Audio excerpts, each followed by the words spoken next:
Hello everybody, how are you all doing? Welcome back to Man City Unplugged, your very own Man City fan channel. The Sevilla fans already have the banners out. The Just to provide a bit of context, the Sevilla team is actually struggling in the La Liga. They have changed the managers, but still the struggle goes on. But anyway, coming to the team news, actually I'm a bit surprised that Sergio Gomez is playing there because this combination of Grealish and Mahrez. I even last time we talked about it. I know it can be boring and frustrating at sometimes, but I think Pep is trying hard to unlock how to get the most value out of this partnership because in Grealish and Mahrez you have two technically very good players who can you know get to grips with the game, who can allow you to control the tempo of the game in the later stages of the Champions League. I think that is something which Pep is looking for because this combo, it'll not be the last time we see Grealish and Mahrez play together. They'll, they'll be played together in tough Champions League games, of tough Champions League away games because Pep said something interesting about Phil Foden. He said that Foden must learn. I mean, when Pep was asked why doesn't Foden play more often in the midfield, I think 2 3 weeks ago, Pep said something interesting. Pep said that Foden must learn how to control the tempo of the game, and this is the reason why Pep keeps testing Guedes and Mahrez over and over and over again. He needs two players who he can trust, can prevent those counter-attacks, control the tempo of the game. Leicester was an example. You saw how beautifully Grealish controlled the tempo by drawing in fouls, by slowing down the intensity of the game, by injecting speed into the game whenever he wanted. So people think Grealish is not a £100 million player because he is not scoring goals, not assisting and stuff. But I say that he's doing far more than that. He's allowing you to gain control of the game. He's allowing you to dictate the gameplay and over goals and assists. I know goals and assists are important, but I will take the ability to control the tempo of the game for 100 million over goals and assists because that is what can win you the Champions Leagues. We lost the Champions League last time because we couldn't control the tempo of the game. We panicked and we sat back. We didn't have a player who had the courage to carry the ball through Real Madrid's midfield. And Grealish is that player. So I'm justified, but my concern is it's not a concern, it's a surprise that Sergio Gomez is playing on the left hand side. And I actually wanted Josh Wilson Esperan to play on the left hand side because, in the preseason, we had seen something interesting. Whenever Josh Wilson Esperan played, Jack Grealish sort of seemed to have excelled because then he can provide the width. Then Grealish can cut inside. It means that a player has to go outside with Josh Wilson as friend. Then there'll be no doubling up on Grealish or tripling up on Grealish. So I actually think Grealish plays well when you have someone who overlaps with him. So I'm surprised he played Sergio Gomez, but maybe Sergio Gomez could overlap as well and underlap as well. We do not know what Pep has seen in the training. I'll keep an eye on Rico Lewis and my favorite Cole Palmer. Cole Palmer has been given the midfield role. There are some sources at City which say that Pep also sees Cole Palmer as a potential KDB replacement. He sees that Cole Palmer can really do well in the middle of midfield. So you never know. Oh, that was a chance. I think it was Jack Grealish there who was taking a chance with the clearance. No, it was actually Aymeric Laporte who was taking a chance there. That wasn't good defending from Aymeric Laporte. He could see in front of him that 1-2 happened, and he should have just put the body in the way. I know nothing happened, but that wasn't good defending from Aymeric Laporte. But Laporte has been good since his return from injury. He was very good against Leicester. I thought he helped us play a part in sort of trying to move Leicester's defense around. He helped us with those passes from the back, which I thought a few of them had the potential to be defense splitting passes. So Laporte's return has been neat, has been clean, has been good. That's an encouraging sign. But I'll have a keen eye on Riyad Mahrez because I think the form of Riyad Mahrez, some people actually kind of like to think that Riyad Mahrez out of form. It's a joke. People are saying Riyad Mahrez is that's a giveaway from the Sevilla's goalkeeper. Jack Grealish, Julian, you have to score. Ah, that was a chance. That was a chance. Goal. That is your bread and butter. Goal. That was easy for you. That was easy. Maybe Cole Palmer didn't get the required dip on it, but look at City's press. Wonderful press by Riyad Mahrez. They're closing out the angle to the goalkeeper. Jack Grealish gets it. Jack Grealish to Julian Alvarez, and the ball just didn't bend in from Cole Palmer. So that was good chance early on. City looked sharp here, which we weren't in the last two Champions League games. So good to see that from City. So people think Riyad Mahrez being out of form is a joke, and they are saying that Mahrez is finished at City and things, but need to keep in context that if we are to win the Champions League this season, Riyad Mahrez is so important. Look at what Riyad Mahrez did in the semi-final against Real Madrid. He scored the goal which everyone thought would take us into the next round. He scored it from a long range. Bet Courtois. You do not have many players in the world who could have scored that goal from such a such a range. Curled it in. So Mahrez is very very important. He's going through a bad patch of form, and we'll have to support him.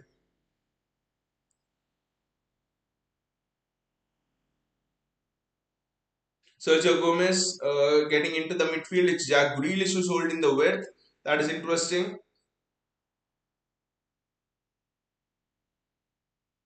The good part is that you can just see the exchange there. When Gomez is in, Grealish is out. When both Gomez and Grealish are in, Cole Palmer is the one who's going on and maintaining the width. That is excellent positional play. Just a bit picked up, but that is wonderful, wonderful positional play. I thought that was what we lagged against Copenhagen, against Dortmund, whenever Grealish and Mahrez have played. We have been too passive. There's no one maintaining the width, but right now we can see someone is switching and to the flanks and maintaining the width. Riyad Mahrez there. Rico Lewis cutting inside. So it's definitely inverted fullbacks right now. Both Sergio Gomez and Rico Lewis are inside. It's a double inverted fullback pivot. This is an interesting strategy from City. Ruben Diaz and Aymeric Laporte are playing inside Sevilla's half. And it's an understatement when I say inside Sevilla's half. They're 2-3 yards inside Sevilla's half. Very high. They're dominating position like there's no tomorrow. This is wonderful football. Riyad Mahrez. This is almost a football in Pep Guardiola's greatest dreams. Riyad Mahrez loses the ball. Riyad, go back, do your work, and retain the ball.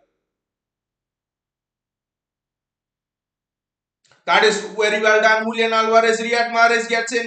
Riyad Mahrez, Cole Palmer. Cole Palmer gets in. Cole just recycle possession. That is well done. Ilkay Gundogan. Ilkay Gundogan back to Jack Grealish. Jack. They're doubling up on you again. This is Sergio Gomez overlapping. Look at what has the overlapping done. They've suddenly removed a person on Grealish and he had to go with Sergio Gomez. This is what we were talking about before the start.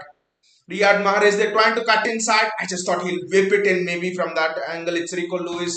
This is great tactical football from City and from Pep. Two inverted fullbacks, excellent positional play. We have two inverted fullbacks and yet there's a turnover of possession. See, we have two inverted fullbacks and yet there is someone maintaining the width. This is something new I'm seeing because this season, whenever there have been two inverted fullbacks, that's fine. But now someone is literally going into that wing back role every time both the fullbacks and both the wingers are inside. Someone from the midfield. This is this system is making Sevilla impossible to man mark or catch hold of our midfield. No one knows who is there. One wonderful reading of the game from Rico Lewis. He was there, positionally there to catch up with the ball over the top and City come back again with the possession. Rico Lewis. Rico Lewis is almost in the centre back position now. It's temporarily he was forming a back three with Laporte and Diaz. Is Laporte looking for that ball over the top? Do not know. This is so tactically entertaining. People were saying generally that this game could be a dead rubber and everything is done in the group, but it's never a dead rubber. It's never dull whenever City is playing, especially at the Etihad. It's always entertaining. Wonderful skill from Jack Grealish. Foul, ref, give a foul. That's a clear foul. It's almost Grealish was having ball on the string and he was having both the defenders as his puppets, and he was playing a puppet show there almost.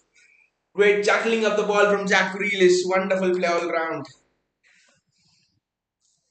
This is how you control the tempo, drawing in fouls, drawing in free kicks in good positions.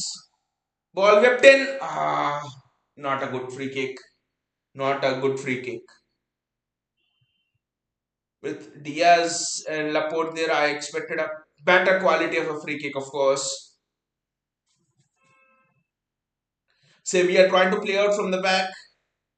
See, Sevilla have been caught out twice or thrice, but still again they have been caught in, well, building up from the back. It's Jack Grealish with a misplaced pass. Jack, I've been backing you all throughout till now, and yet you misplaced that pass.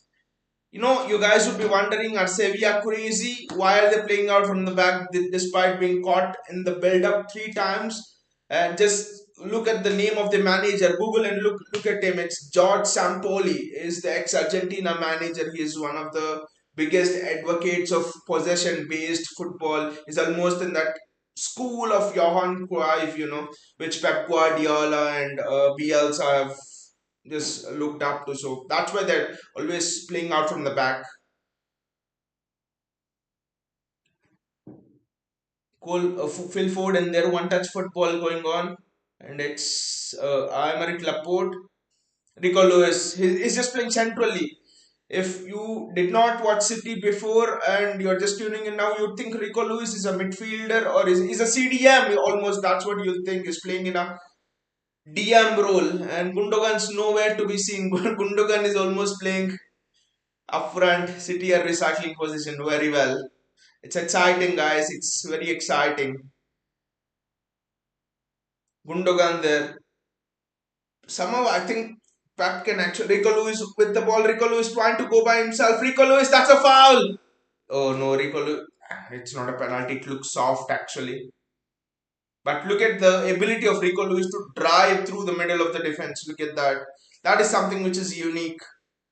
They say that he almost has the attacking qualities of a Trent Alexander-Arnold. Maybe not process, but in terms of that attacking endeavor, to drive through defenses. Jack Grealish, that's a wonderful pass to Julian Alvarez. Julian Alvarez does exceptionally well to hold on to the ball. That's a wonderfully lifted ball. Jack Grealish, what a turn there. Sorry, it's Phil Foden actually. It was Grealish to Foden, and it was almost there, that connection. Foden just couldn't turn in time to make connection with the ball. This is mesmeric football, guys. This is mesmeric football. For all of you who maybe had a fear that you could be disappointed, with the group almost wrapped up and stuff, no. Pep has made it absolutely exciting with his tactics.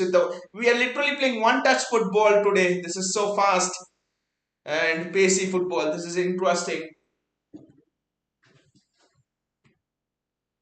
Now look at it. Sevilla goalkeeper has decided to kick it long, and that is one of the worst ways you can play against City. Even getting caught in possession is good, but kicking the ball out is one of the worst ways you can play against City, because you give the ball straight to us without us having to work hard. At least if you build up against us, we have to make some press, we have to make some challenges, but just kick it long, you give us straight. The ball across was there. The ball across was there. The switch was there. Clearly, Gundogan just mistimed it big time. Mahrez was not offside there. I'm definitely sure Mahrez was not offside. Mahrez is staying wide and high. Grealish is the one who's dropping back. Interesting. Will be a big match for Rico Lewis, and actually think if he does well, Julian Alvarez. It was almost, it's almost impossible to pick the pocket of Julian Alvarez. That was just a misplaced pass. It's so good. Pep says that Julian Alvarez is almost close to, the perfect number nine. He's almost close to, one of the perfect number nines. I think in the Premier League is Roberto Firmino in 18-19. That season, and Julian Alvarez comes close in terms of playing in that false nine role. He's that good. Sevilla are playing it among themselves, and it's Julian Alvarez with the press. His pressing is so aggressive, and again, look at it. It's that pressing trigger that has caused Sevilla to kick long and regain the ball. The pressing triggers have been spot on today. And Jack Grealish with the ball, that is wonderful. It was a sumptuous back heel there by Phil Foden, I think. And it was by Julian Alvarez actually. It was just intercepted in the last moment by Sevilla player. What a touch that was from Julian Alvarez.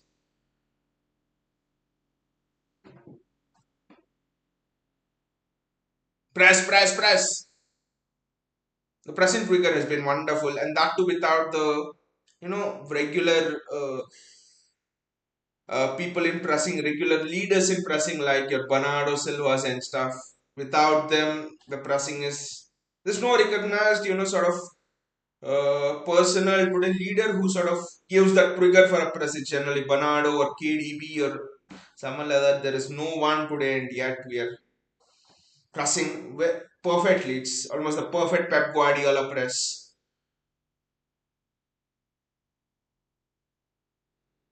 Riyad Mahrez there is almost got the Sevilla defender in a knot.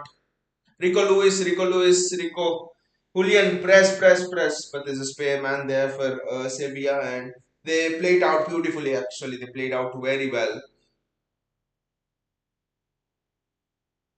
Sevilla taking their time on the ball. It's a long ball that is hit. Sergio Gomez. The ball was not collected well. The first touch was poor from the Sevilla player. Otherwise, Sergio Gomez, I wouldn't say in trouble, but he had a battle on his hands.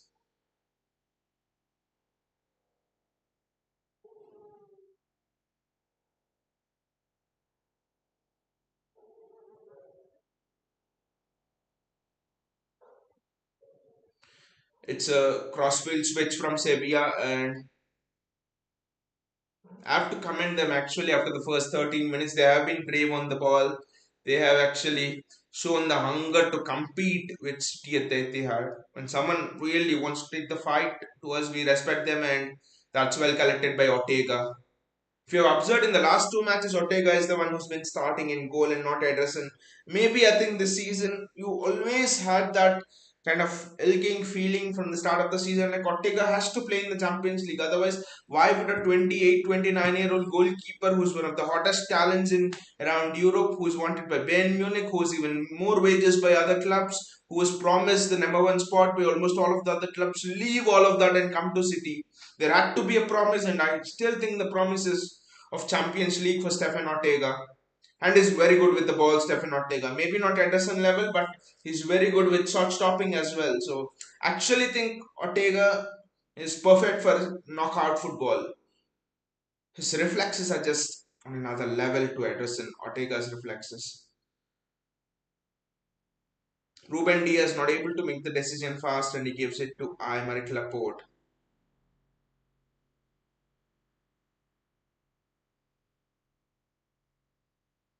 That is very well done. Jack Grealish is playing through tight spaces. That's not a foul. That's a foul, actually. That's a foul. Grealish has done the second foul here. That's surely a foul. Is it Grealish? No, it's actually Foden who's drawn the foul there. I'm just assuming in that position it's Grealish who's drawn the foul because it's sort of Grealish who operates in that position generally. Who is on the free kicks here? Has to be a left footer. No, I think it's a right footer. The curl would be good for a right footer than a left footer from this angle. But it's no, the referee has stopped it. But I actually think Grealish is the favorite to take it. Let's see who takes it. It's Foden, I think. Yes. That was just inches. Ruben, you almost had the chance to make it 1-0, Ruben. That was such a good free kick from Phil Foden. This is wonderful. Anyway, Diaz didn't get it actually. It hit his hip and then it went outside. Just a bit of an over the board reaction, but we will if Ruben Diaz misses the goal from a narrow range.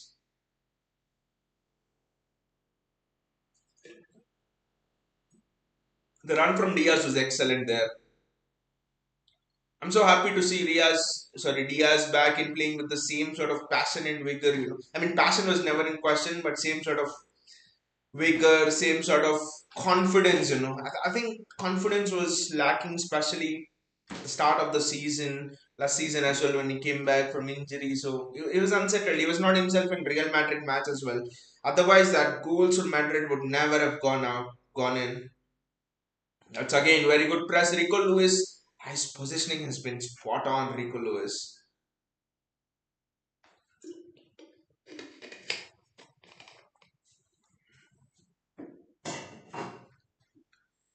For me, Rico Lewis has been the standout player until now.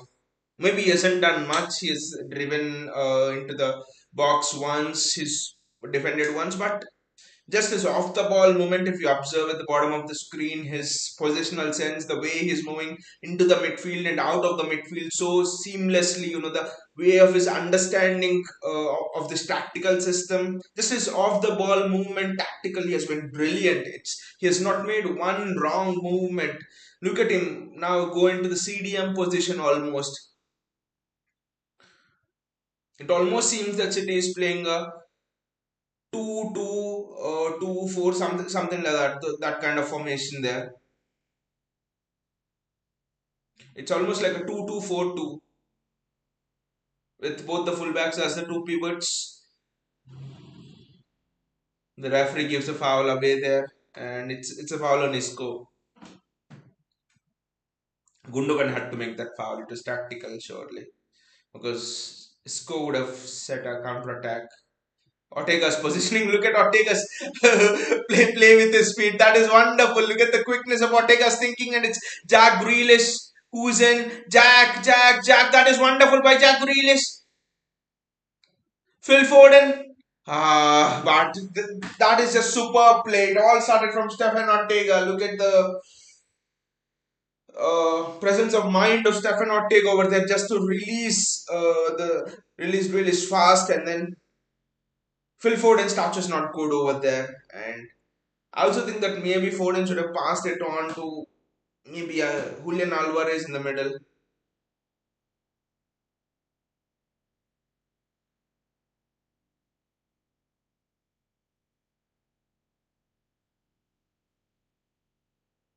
That's a crossfield pass by Sevilla. They're definitely targeting the space in behind Sergio Gomez. Sergio. That is wonderful defending from Sergio Gomez there. I mean, he got the cross in, but Sergio Gomez stayed on his feet. He stayed with the man. He did whatever he can. That's all. And good anticipation there on the second ball. That's what I would say. You can't control 100% of the things. And since Sergio Gomez is almost playing in the midfield, there will be space left behind. And it's Riyad Mahrez, Riyad, just put in your trademark left-footed curler, left-footed early cross. That is what we want to see. Jack Grealish, Phil Foden exchanging. That was almost there. Julian Alvarez was teeing up to put that into an almost empty net there. It's almost a very good cross. City's build-up play down the Grealish side has been excellent, and Foden has really been a key part of it. I mean, the movement has been the key part of it, I would say, because someone is maintaining the width at all times. That has been the key. That was a wonderful corner, but we didn't make Gundo. Ah, it is always difficult. It's always difficult. The strike was always difficult for young Rico Lewis. It was Rico Lewis who stuck it. It was always, rising. He would struggle to keep it down, but to be fair, he didn't have much power on the shot as well. So, well tried by Rico Lewis, I would say. He just has the confidence there. You could see the confidence oozing from him. I just think that Rico Lewis is actually ready there to start for the first team. The ball went out and then came in and then curled in.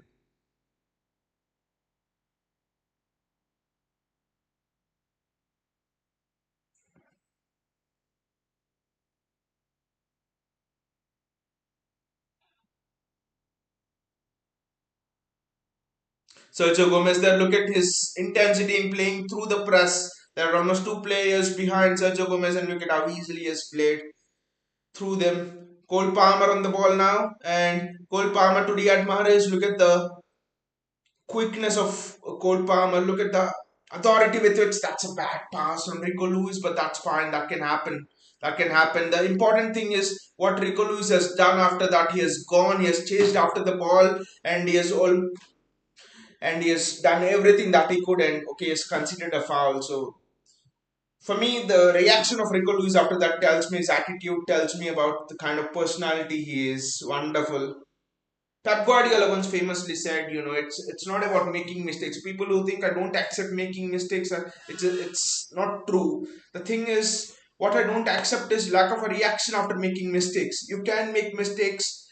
You can, for example, mess up a dribble once, mess up a dribble twice, but the third time, do you have the audacity? Do you have the courage to ask for the ball again and try the dribble in the same way, knowing that you messed up two times? So that is what Pep really sees in his players. The ball just went past Stefan Ortega. There is problem on the flanks, I know, but that is due to the formation we are playing. That's all. It has nothing to do with someone defending poorly. See there, Rico Lewis has been outnumbered 2-1, and the reason is Riyad Mahrez not tracking back. But again, Riyad Mahrez instructions in this match are clear: stay high and wide. So it's on Pep's tactics if our fullbacks are isolated 2v1. So I don't blame them. I don't blame Mahrez. Sorry, I don't blame Sergio Gomez as well for the last attack. Fullbacks are being isolated 2v1, but the advantage of that is we are having our wingers high and wide and ready to go. So it's a two-way thing. I think one of the lessons Pep would have learned after that Real Madrid thing is it's actually stupid to try and control 100% things, especially in a knockout competition, because you never can control 100% things. So that is why Pep is setting up such attacking lineups.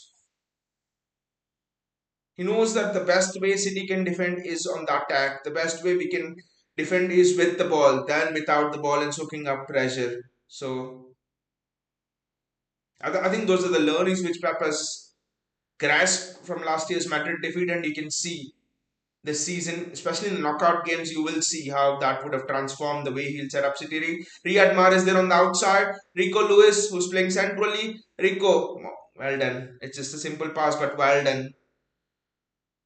Riyad Mahrez there trying to skip past people. He tried to go past two, which is generally not possible, even for the great Riyad Mahrez, one of the greatest dribblers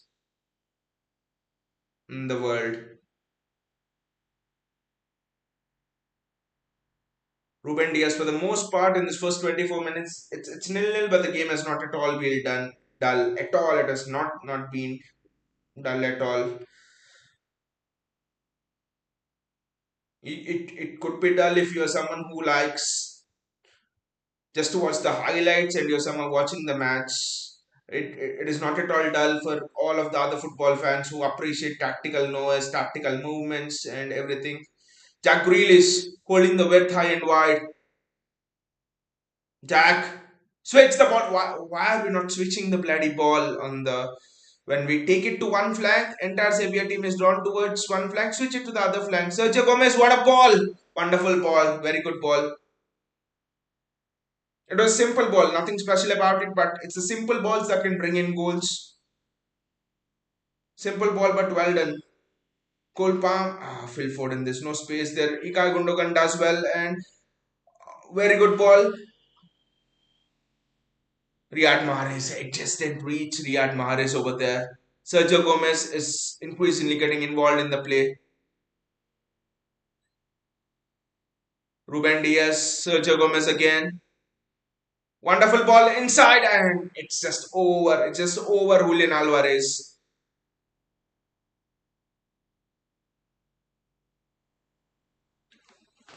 City are coming to grips with the game and say we are hitting us on the break. So it's almost going in the natural template way. But width is the key feature here. I'm repeating myself that, but I'm just so fascinated by seeing width because in the recent games we haven't kept width so much. We've always been both the wingers coming inside, especially when Grealish and Mahrez have played. So it is fascinating for me. Rico Lewis, Ilkay Gundogan. I would love to see Rico Lewis tested defensively once or twice. Riyad just strike back. Well done by Sevilla. Ah, that is very good press. That's a very good press. Jack Grealish has the ball. Just recycle it. Recycle it. That is well done. Guy Gundogan. Gundogan does well. It should be 1-0. Ah, he's at the side netting. He's at the side netting. But look at the face of football. One touch football. This is just wonderful. Foden. It was Grealish. Grealish to Foden. Foden to Gundogan. It's actually Gundogan. Grealish to Gundogan. Gundogan to Foden. Foden to Gundogan. And Gundogan should have scored over there. Oh, that is a audacious shot which Mahrez has attempted. But if someone could have pulled it off in the world, it's Riyad Mahrez on a full from a corner. Very few can do. David Beckham, Zinedine Zidane, those are the Roberto Carlos, those are the players who could have pulled it off, and Riyad Mahrez is in the same bracket as those, especially from corners. And hitting it on the volley on the full Mahrez is just excellent. But that phase of play between Gundogan and Foden was excellent, One touch football to opening up. They were just stunned, Sevilla defense. That was something we were talking in that Leicester City match as well, right? It was Bernardo, Rodri, and KDB who were playing, and we were thinking, how do you break the Leicester defense down? And one of the things we were discussing on this channel was you had to, the key to unlocking such a defense was wonderful. Play with the feet by Ortega. He set an attack here. He looks extremely comfortable. So one of the keys to unlock a Parthabas defense is Gundogan. His late runs are just so underestimated. He won us a title with those late runs against Sevilla. So Gundogan is the key. Rico Lewis, Cole Palmer, Ruben Diaz. Good chip. That was an audacious chip by Ruben Diaz, but it was very good. That is. Look at the two press on goalkeeper. That is. City have almost tied Sevilla up in knots here. They've set traps everywhere on the pitch.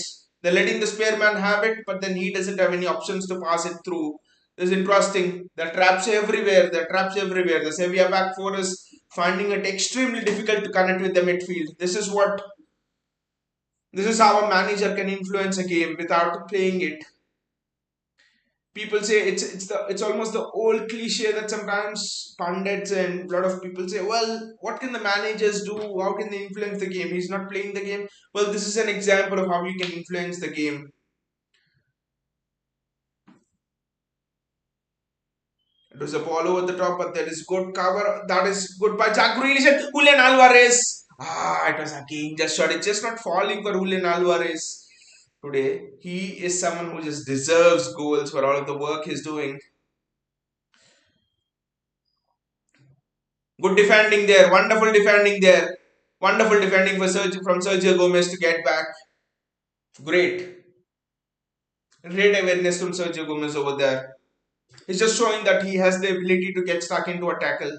And he should have already had the defensive nose in him. See, when Vincent Kompany calls the manager, calls Pep Guardiola directly and suggests your name, tells about you, and the manager drops the idea of bringing in a natural fullback. Well, Sevilla have scored here. Sevilla have scored. Sevilla have scored here. That's from a corner. It's Rafa Mir, I think. I will not pretend I'll know him. I haven't heard of his name as well before this match. But Sevilla have scored and it's from a set piece and no one could do anything from it. It's poor marking, I think. That could be the only reason.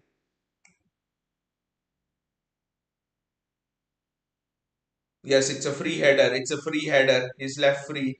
No one's marking him. It's poor marking. It's poor marking. It's a completely free header. And there's no one on the post as well. No one can do anything about it. Extremely bad organization at the back. I was just talking about Ruben Diaz and his leadership and all of his things, but I don't know who's responsible for the organization over there. That is poor marking there. This sort of dampens a bit of a bright. It doesn't dampen or do anything. It's fine. It's just a little bit of a blemish. we would have absolutely loved a clean sheet over here. But see, that's what can happen in the Champions League. That's why you need to be careful. That's why you need to take your chances. The Gundogan chance, the Foden chance before that, we should have at least been 1-0 up, if not 2-0. Ruben Diaz, Cole Palmer. But again, this is what great teams do. Even though you go few goals down, you still believe in your process and keep on doing it. That's a foul and it's a free kick for City. I think one thing with Sevilla doing well is they're committing this little nitty gritty fouls. They're not getting booked for it. There's no cards for it, but that is just cutting off City's tempo and rhythm. That is something we need to be a bit careful of. Phil Foden there has placed down the ball there with great authority. Phil Foden.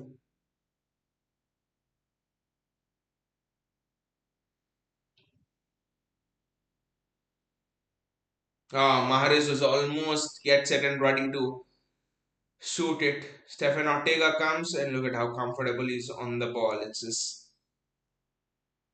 almost a joke. But when you see Nederson and how comfortable he's on the ball, then it stops being a joke. Amaric Laporte, can he find the defense splitting pass from the back? No, he can't. He's given it back to Sergio Gomez. Back to Gundogan. Who's had the best chance, I would say, of the match?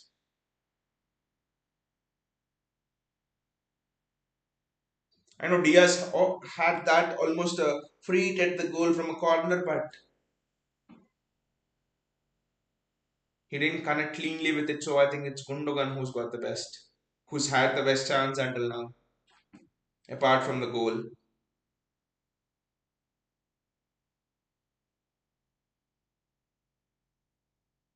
The Sevilla fans are just having a field day out, just enjoying it. Maybe they deserve to enjoy that bit because their league form has really been woeful. Phil Cole Palmer, they're trying to press.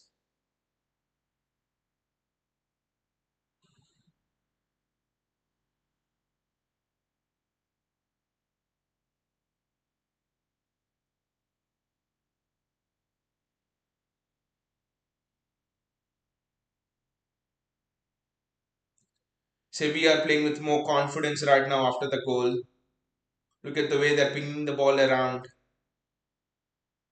But we have to stay focused. We have to commit to our game plan. This is what is in the Champions League. You just play your process out more often than not.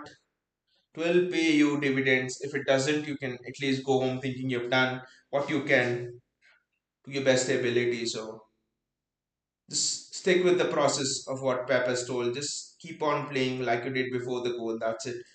Riyad Mahrez is there, unable to recover the ball.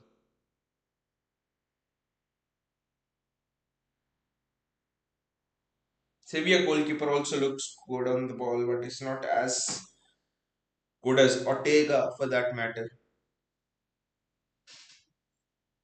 Sevilla trying to slow the game down. They're inviting City onto them, and we are not actually going on and pressing. There's a phase of game where it almost gives you the feeling that after the goal we are like looking a bit directionless. I think Pep will have a strong word at half time, but it's 10 minutes to go for the half time. Cole, just press him, just press him, just press him. Julian, just press him. The goalkeeper is almost done over there. Yes, that is good pressing, and we get the ball back. I don't know why for the last 2 minutes we were not pressing. Pressing is important. You can't be faced in a Champions League game. You're going to concede. There'll be bad moments. You are even going to sometimes go 2-0 down in a round of 16 or a semi final. How are you going to respond?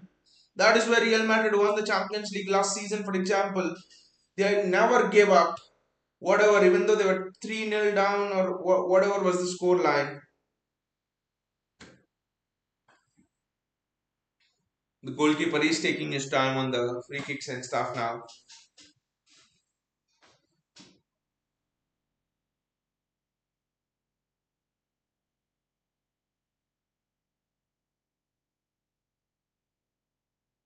That's very well done by Riyad Mahrez to recover the ball, and it's not a foul, it's done cleanly.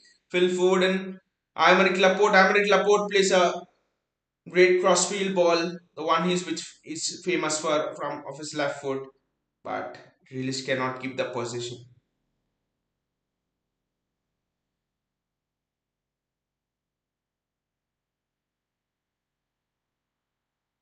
Sevilla again. After the goal, what Sevilla have been doing is they've just been trying to invite us on them and they're just trying to build out from the back. That's it. They're not showing any attacking impetus at all.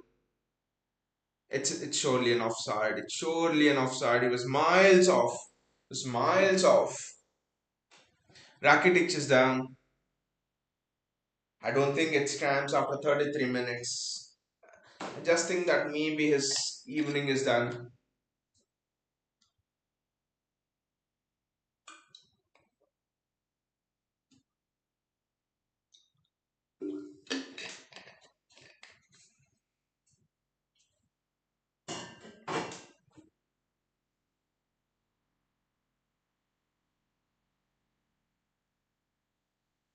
But overall, I'm actually happy with the performance till now because the goal was just a lack of defensive organization.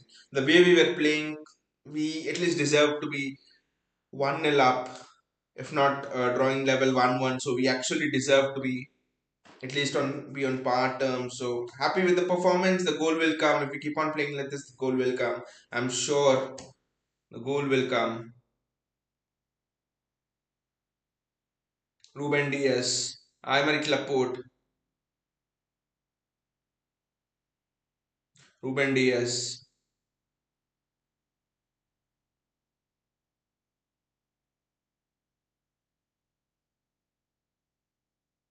Riyad Mahrez. This could just be the match that could spark Mahrez into life because Mahrez is that kind of a player that once he gets into life is almost like that, like his rich vein of form just continues, could continue like half a season. Is that good, just that we need Mahrez back in form. That's the important thing.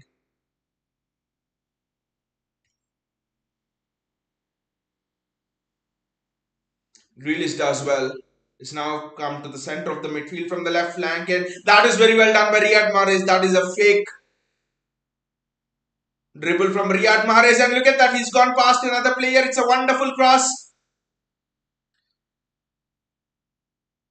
Ah, how did the ball stay out there? I do not know, but look at the skill of Mahrez. That is what Mahrez can do. That is what Riyad Mahrez is famous for. What a great piece of individual play from Riyad Mahrez. Look at what he did. He just skipped past the player like he didn't exist, and the cross was actually good. It was dipping. Sergio Gomez, I think it just blocked by Foden or one of our own players there, but good phase of play.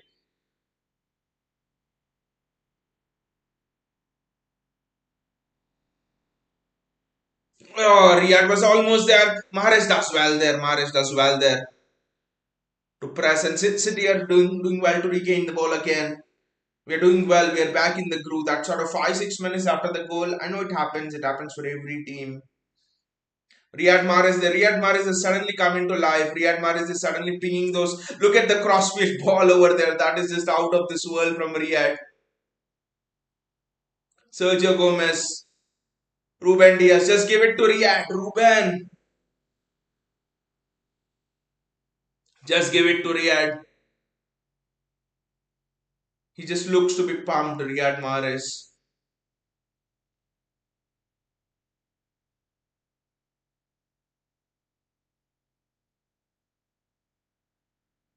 Ikay Gundogan, Ruben Diaz, Kolpa. That was almost Jack. That won't go for a corner. Said, but again, that was in the shooting range for Jack Grealish. Both Grealish and Mahrez really need goals to come back. Especially Riyad Mahrez has shown signs of life, especially in the last 3-4 minutes. Rico Lewis, Ruben Diaz, Stefan Ortega.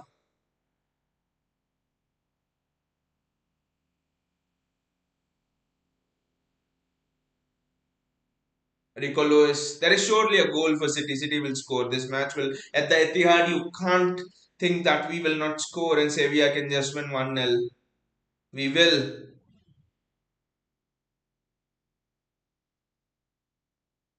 It's just a matter of when.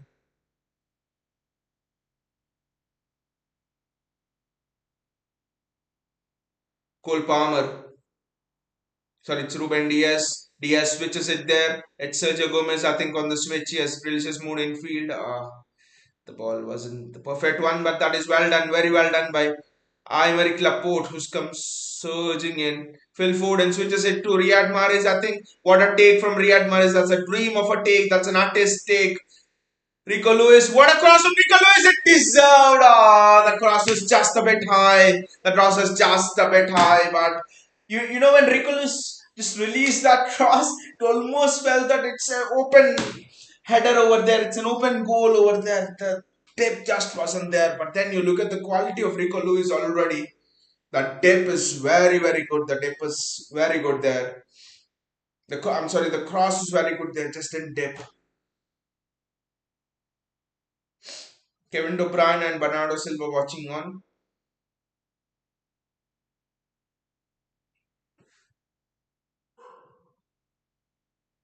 Wilson Esbrand might actually come on later. I think he's the only youth player who's not been given as many chances this season. Otherwise, everybody else has played. Rico Lewis has played games. Cole Palmer has played games, and then you have Ortega. He's not youth, but when Ortega has got games, it's just that Wilson Esbrand, and I expect him to come on maybe later on in the second half. But what a ball! That was from Rico Lewis. I think we need to create situations like those where Rico Lewis can put balls in.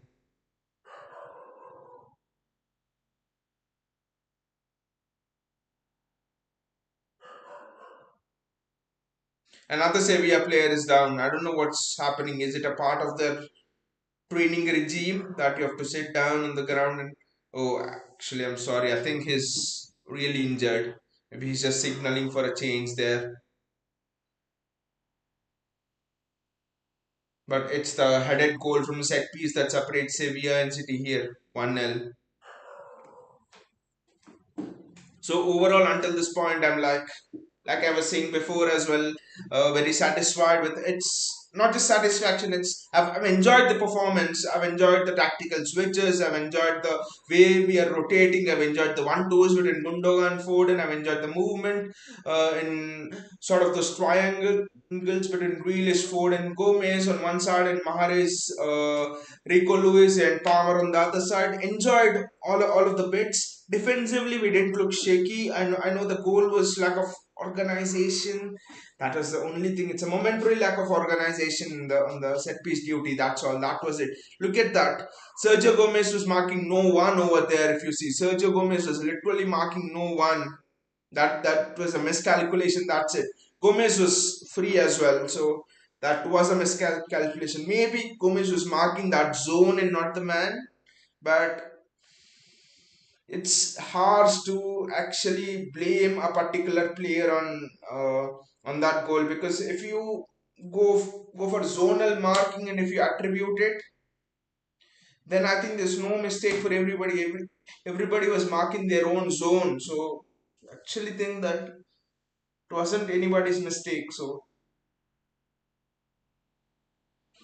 anyway, I'm not concerned about the first goal. I was concerned about the reaction after that first goal, where we were sort of passive to the first in the 4 5 minutes after that goal. But Riyad Mahrez has come to life actually in the last 4 5 sort of minutes.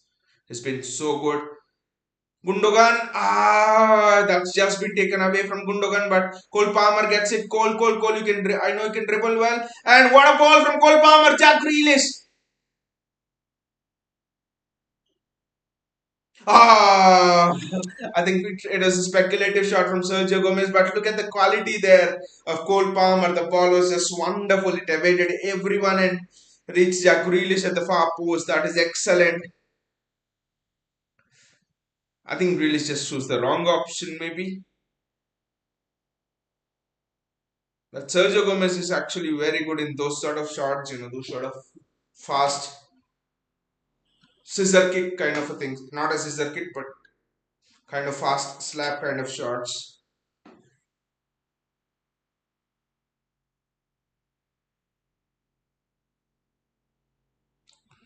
Well defended there by Amari Laporte. Ruben Diaz, Rico Gundogan, Jack Grealish. The goalkeeper has come out and it goes out for a throw. And I think the half time, the two added on minutes are up, but maybe the referee will add on one more minute because that injury to a Sevilla player, and it's a corner. I think City will end the half after taking a corner. But we are ending the half strongly. We've started the game strongly. Just say we have scored the game goal against the run of play, and that is Champions League football for you. So Phil Foden with the corner kick. That should be that. I think that should be half time. That should be half time. Pep Guardiola will have a few things to say.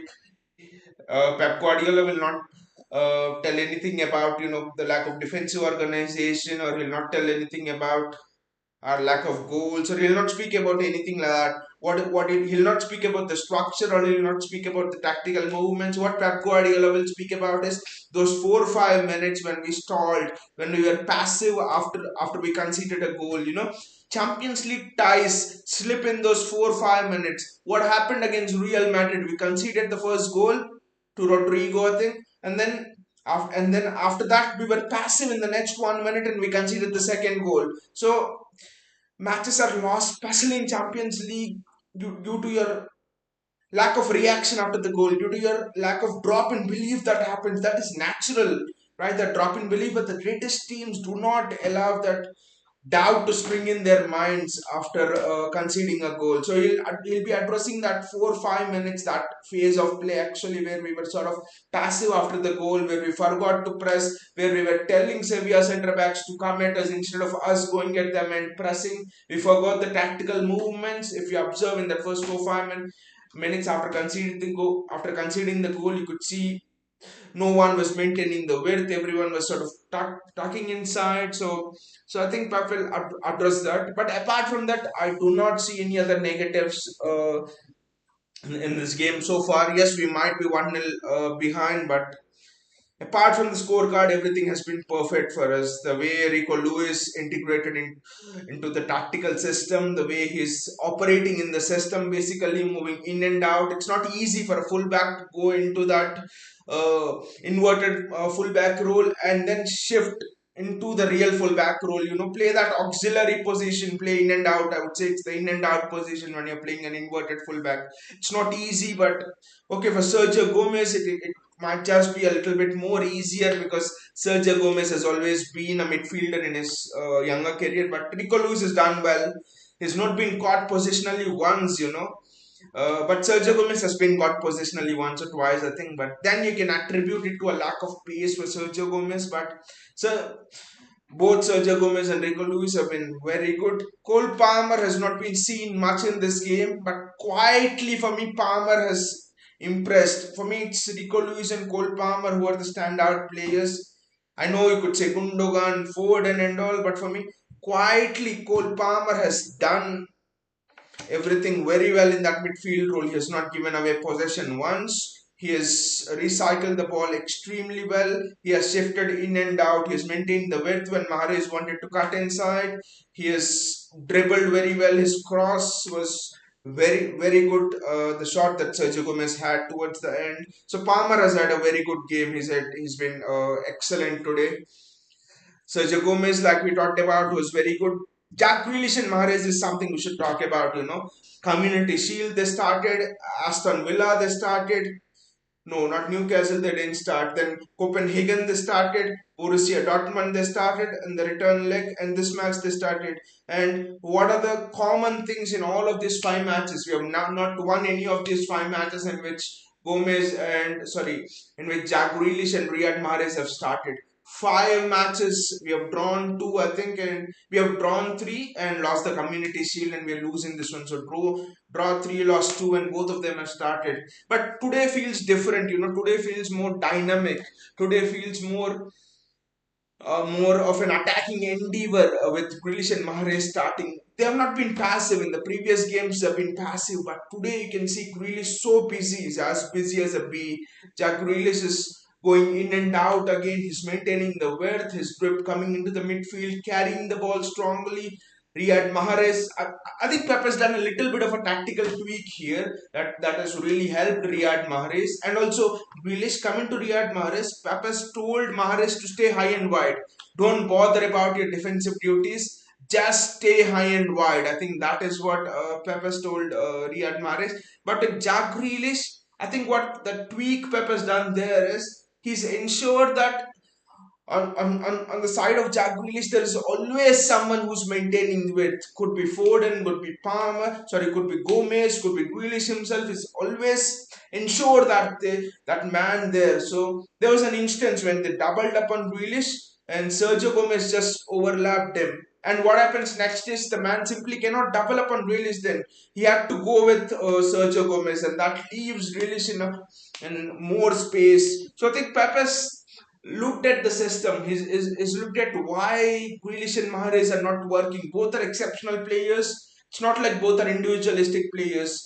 Both love to pass the ball. Both are team players. Then what is not working? And Pep has realized that Grealish has played very well in pre-season when Wilson Esperan played. So Jack Grealish loves when someone is outside of him so that he can just dribble past the man much more easily. So that's what Pep has seen and has done that arrangement. With Mahrez, what Pep has seen is Mahrez is getting bogged down going into the midfield. Mahrez is getting bogged down in those defensive duties. He's just not able to express himself.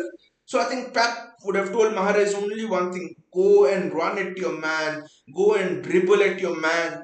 Do not think I'll lose the ball. Just go and just attack him. That's it. Go and attack him. Do not think. And other thing, I think it was strict instructions: go and run at him. I'll see whatever happens. If you lose the ball, it's my responsibility on how I make the other team take, other members take care of it. So I think specific instructions for both Mahrez and Grealish, and we've seen what has happened. Both have performed very, very well. The scoreline I know doesn't suggest it, but both have performed well. They're actually showing the highlights of Marseille and Spurs. Yesterday, for a moment, I actually thought Spurs were heading out. They actually maybe had to head out, but a Marseille player misses an open goal in the last moment. And overall, I would say in the balance of play, Spurs showed more attacking endeavor and they deserve to be through. Julian Alvarez, for me, another player who people will always compare. Haaland has got 22 goals this season, five in the Champions League. How many goals has Julian Alvarez scored? That's been the news since Haaland has been injured. Is Julian Alvarez capable of filling in the boots of Haaland?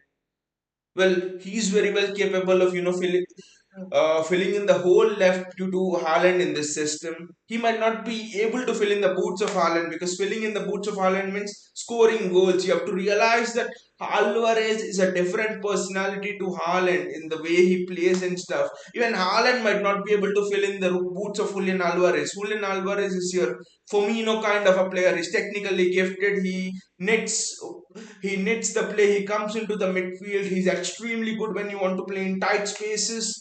He doesn't lose the ball at all. He drops into the pockets. Haaland can't do all of these things. I mean, he scores goals as well. So it's two different kind of strikers. And people say that if Haaland is injured, it will be a big drop off. But what I would say is it gives us an advantage as well with Julian Alvarez and Haaland there. Pep could literally take a call on the day of the Champions League knockout game, who will be best suited to my system? I know it could be insane that you would say dropping Haaland and all, but Pep could take a call. Does this system suit Julian Alvarez more? Do I need someone who provides me with numbers in the midfield, and he can then take those decisions? So actually, think we have to remember that Pep is a manager who has actually dropped Sergio Aguero in the Champions League final. So Pep can take those harsh decisions. So Alvarez gives us another alternative. And why do we need to worry? We have won bloody two titles without a recognized striker. You know, Aguero was injured towards the last part of his career, so we won two titles. So and we have got one of the best centre forwards in Julian Alvarez. I won't say striker, but centre forwards who can play false nine in Julian Alvarez. So why do we need to worry about that? I actually don't see any point in worrying about that fact. Uh, just a few words on Stefan Ortega. Stefan Ortega also has been very good. Whatever was thrown at him, he's dealt with it very well. No chance that Ortega could actually save that goal, even if there were two goalkeepers. Maybe that goal was not savable. It just looped into the far post. So just a thing about not marking well, that's all. But with Ortega, two things I noticed is his distribution is just fantastic. I mean, distribution in the sense, I wouldn't say that he's had a long ping ball to Jack Grealish, and Jack Grealish is uh, constructed a wonderful attack from there. No, nothing like that. What he's done is he's shown that he has that intelligence in his mind, Stefan Ortega, to set off counter attacks quickly, to start attacks quickly. And he has also shown his intelligence to calm down, flame down the tempo of the game. So Ortega for me has also had a very good game, and as the second consecutive game, I think that Pep is actually starting Stefan Ortega. So it'll be interesting to see in a knockout game who will actually start for City. Will it be Ederson or will it be Ortega? People might think he's just lost it. How could Stefan Ortega start ahead of Ederson? But I actually think that Stefan Ortega can start ahead of Ederson. Thing is, short stopping again, those reflexes. Ederson is good at short stopping, but Stefan Ortega is almost at the in the top two, top three goalkeepers of the world in terms of pure shot stopping. Is that good, Stefan Ortega? You just see some of the saves he's made in the Bundesliga last season. Just stunning point blank saves. He's made saves where the XG is nearly one, and things like that. It's just a dream of a goalkeeper to have in knockout stage. You know, the thing is, if you want to have an extremely good shot stopper, then sometimes you have to compromise on the ability of the keeper to play with the ball. I think with Ortega, you get the best of both worlds. You know, there are very rare people who can be extremely good shot stoppers, and also, for example, Allison is an extremely good shot stopper, but he's bit suspect when playing out. Suspect in the sense is not as good as Ederson. So I actually think Ortega is sort of that middle ground we needed in knockout competitions, where you need a good shot stopper, but you also need someone who can play with the ball, someone who can start counter attacks, someone who has the intelligence to pick out passes, and someone who has the intelligence to basically break opposition defenses, deep lying opposition defenses. So Stefan Ortega has done very well. Will I see any substitutions in the second half? I'm thinking Josh Wilson as Brand will come on. Maybe you could have Bernardo Silva come on. There's no way KDB is coming on now because Pep just wouldn't want to risk KDB. So maybe a Bernardo Silva would come on if we are still 1-0 down. But I see Josh Wilson as Brand coming on. And who else are the attackers left for us on the bench?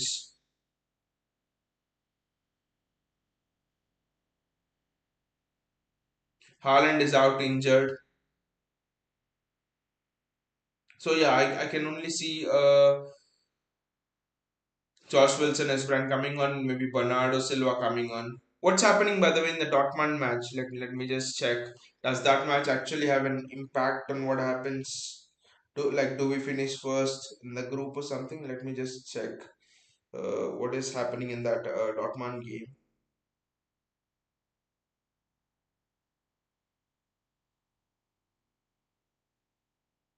I'd be stunned actually if we went top of the group, but let us see. Oh, it's 1-1 at halftime, FC Copenhagen and Dortmund. And who's the scorers? Did Jude Bellingham score again? No, it's actually Thorgan Hazard who's scored again. And actually, Jude Bellingham is not playing for Dortmund today. So let me just check the table here.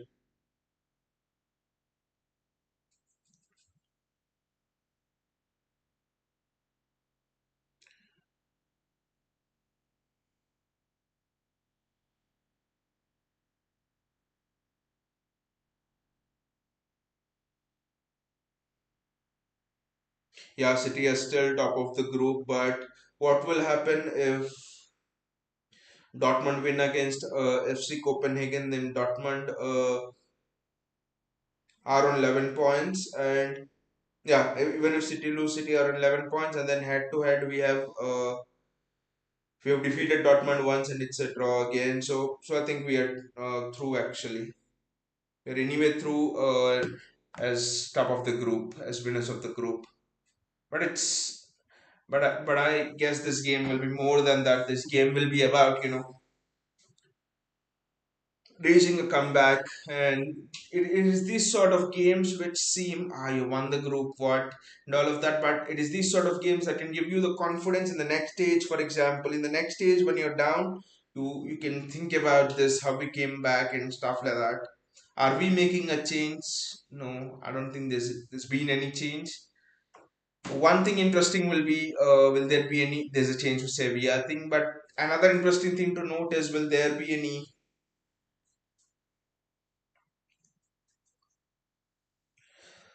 change in the tactics of how City approach it. Suso is coming on for Suso and Alex Telles are coming on. Alex Telles definitely I know he's played for Manchester United, but Suso I do not know. I mean I've heard his name, but I actually do not know where I've heard it. And there's a change for City as well. This is a bit surprising. It's Rodri who's coming on, and I think it's Gundogan who's been taken off.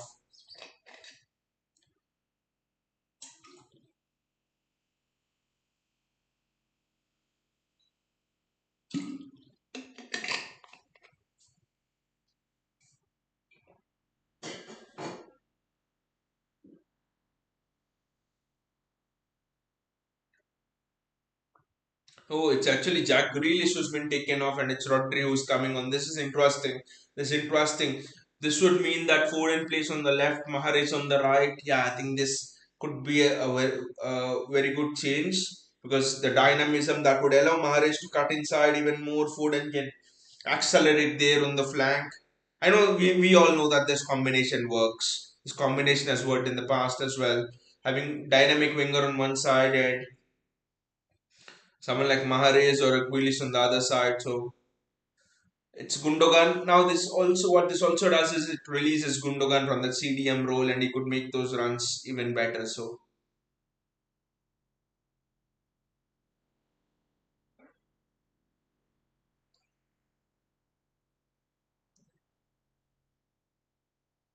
Stefan Ortega, look at it, he's just playing so calmly out from the back. It seems as if he's playing in the city system since a long time. And his pinged balls are also actually very good. His balls over the top to find the fullback. That is almost the trademark balls of Stefan Ortega. Phil Foden, Ruben Diaz,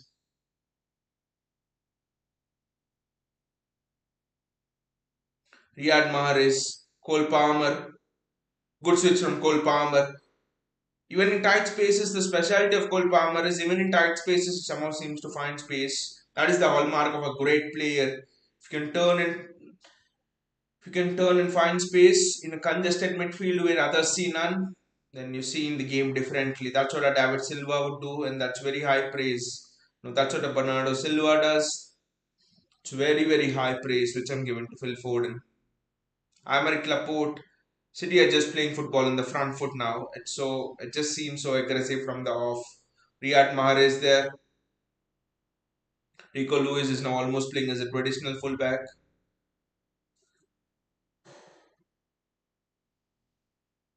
It's a throw in for us. Sergio Gomez with the throw in. Ika Gundogan. I think he'll put a ball in. No, he doesn't. He knows that's a sensible decision. It's Rodri. Rico Lewis. I think Rico Lewis has to put a ball in. He doesn't. There's no chance they were doubling up on him.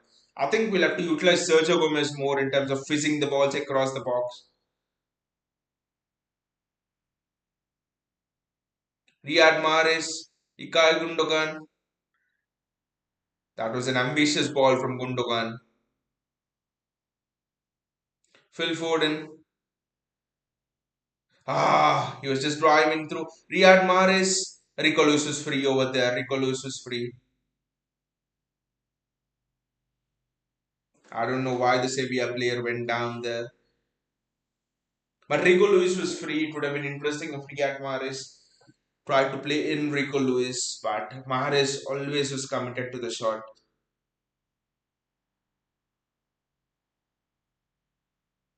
Pep doesn't want to lose at Etihad. We don't want to lose at Etihad.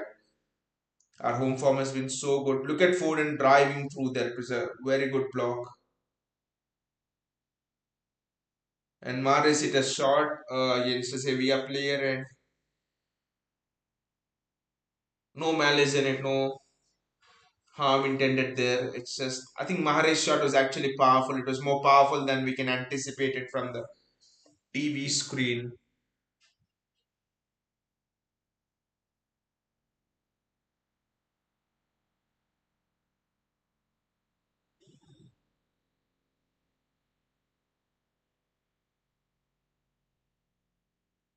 Bernardo Silva is warming up there. I would not be surprised. I think he will come in for Gundogan at some point.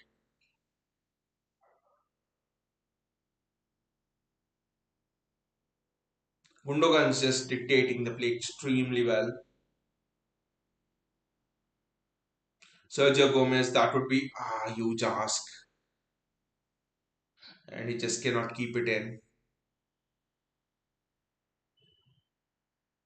Will be interesting to see how long Sevilla will can hold on like this.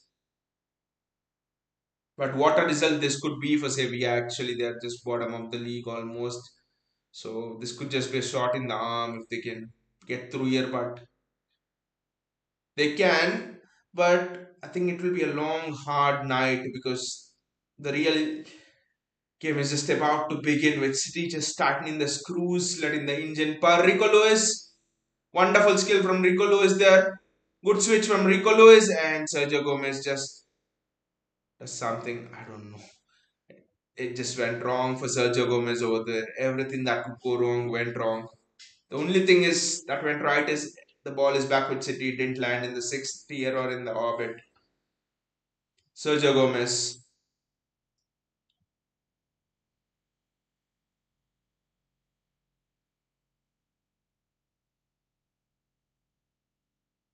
Riyad Mahrez, Gundogan,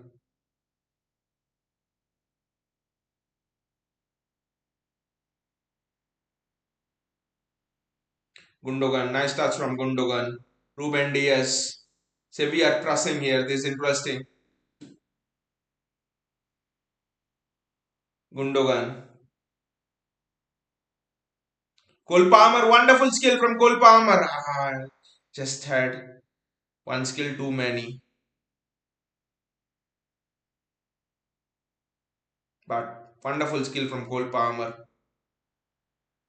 And his decision making is generally good. Look at here, almost double pass. Three players there is the fourth player that gets back to Gundogan. Sorry, to Cole Palmer. If you observe there, that is wonderful skill from Cole Palmer.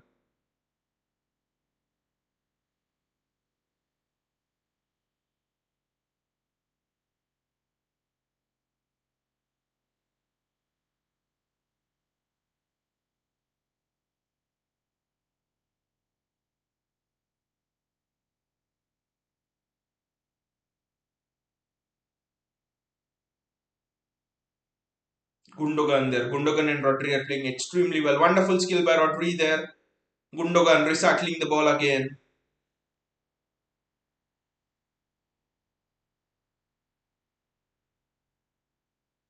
Rico Lewis. What a goal from Rico Lewis! Rico Lewis scores! Rico! Wonderful goal, wonderful finish. Mark my words, that was not an easy finish. What a finish going across the goalkeeper. Wonderful finish from Rico Lewis over there. I'll have to look back at it, but my first reaction is wonderful. I was just almost spellbound when that ball went in. What a goal from Rico Lewis. Was it across the goalkeeper or did he just hit it with speed?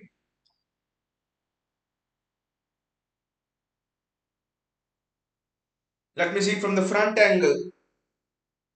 Yes, he did at the near post. He just lifted it. That's the finish of a striker actually. Look at how he finishes it. He lifts it. He lifts it. He lifts it almost. That is wonderful. That's a finish that Sergio Aguero was known for. Camden says great finish, but what a pass from Alvarez. Exactly the underappreciated pass from Alvarez there. Pass from Alvarez. That's why I compare Alvarez to, Roberto Firmino at his absolute peak days. Because even people even in those days were always appreciating Mane, Salah. Firmino was the vital cog in that system, and now you can see it's not that Mane left, but it's Firmino has declined. Why Klopp's system is not working? Just the same with Alvarez. He's as good as a prime Roberto Firmino in the sort of playing that false nine role. Coutinho says, for a moment I thought Alvarez would go for a shot, but he did well to find Rico. I think that's the difference between Haaland and Alvarez. Both are exceptional players, but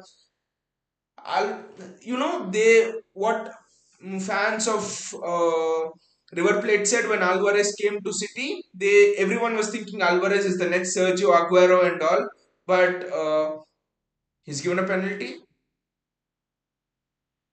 Has he?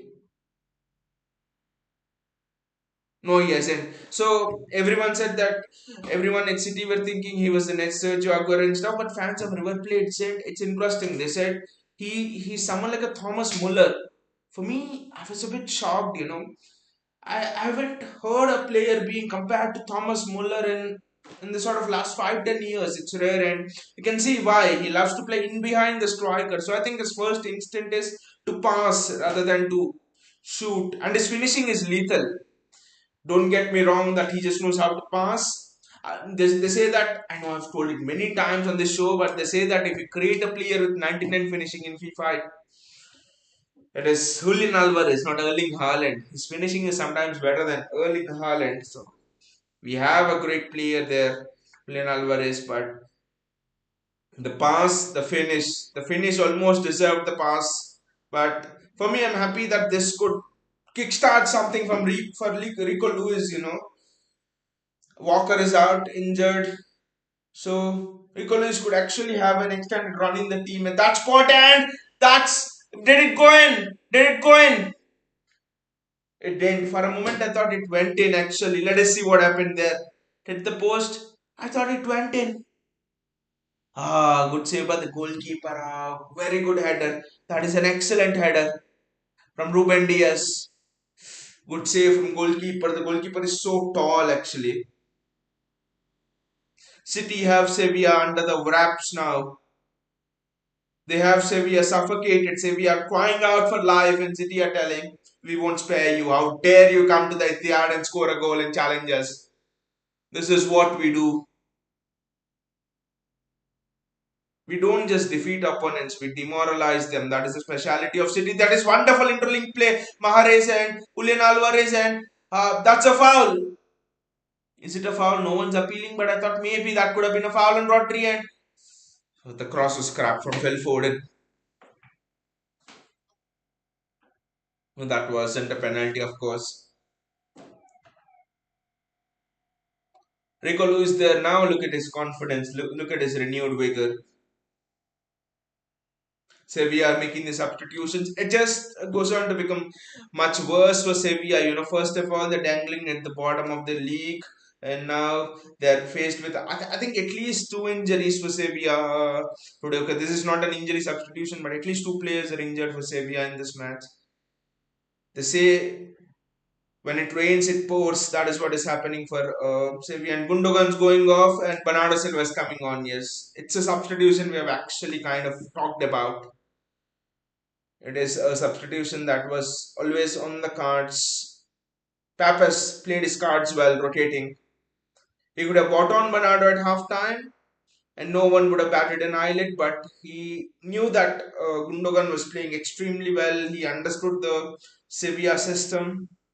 He was making good runs, so he's taken him off after getting a goal and getting City back into the game. Wonderful man management from Pep.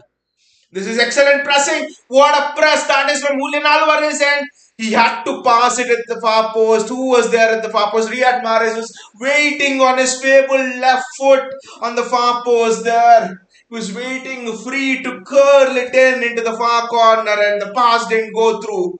Pep is the camera zoomed to Pep, and his face just told everything there what happened. Riyad Mahrez was waiting to curl it in. That was the moment Pep thought his old beloved Mahrez was back. But the pass just didn't go through. Destiny can just sometimes be so cruel. Bernardo Silva there. Julian Alvarez. He's now passed it to Riyad Mahrez. The ball was just near the goalkeeper there. But Julian Alvarez is doing well on the wing. There are some contenders in this match that will be giving Pep selection headaches for sure.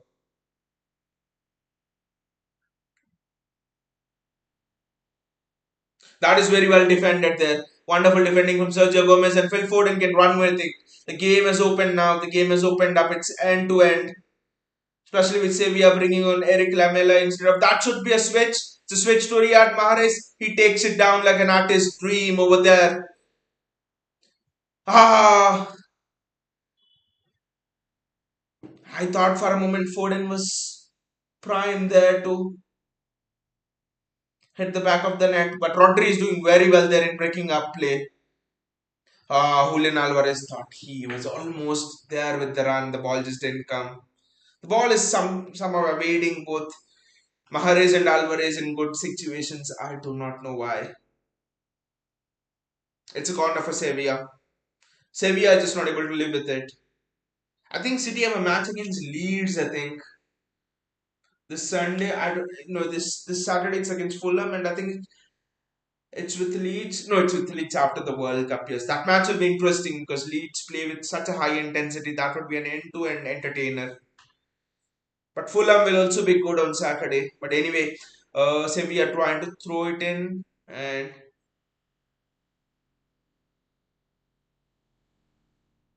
Rodri has broken up play well. I think Rodri has been the game changer. Again, a good tactical switch from Pep, removing Grealish. It's another shot in the arm for all of those people who were advocating that Mahrez and Grealish is boring, and I thought that. But something in me told maybe this partnership has much more to it than we can see. But again, Sama proved that maybe we just lack the dynamism when both Grealish and Mahrez play.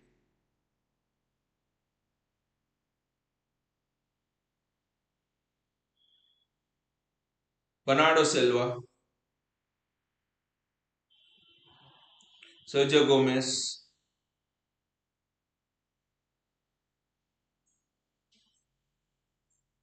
Bernardo Silva. Good ball, but Alvarez is taken away from the goal. Good defending. That's a good cross from Sergio Gomez. His crossing has been spot on today. It's been very good.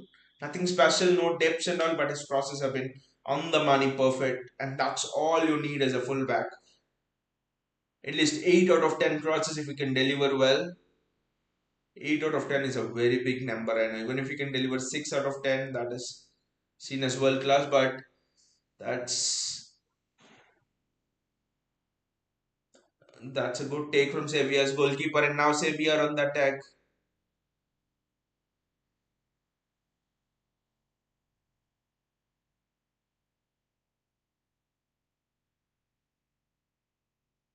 I actually thought City needed at least, I mean, City needed a point, that's all, to confirm the first place. But then I've seen the table at the in the break, and it was like we would have qualified even if we would have lost. But this game wasn't about losing. This game was about how do you recover when you go 1-0 down.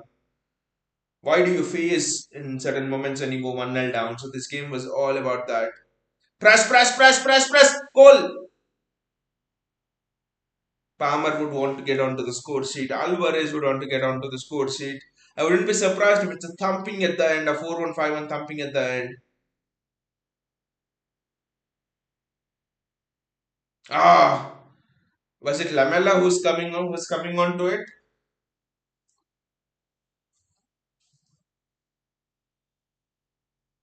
That was a good passage of play for Sevilla. They someone got the ball to the wide flank and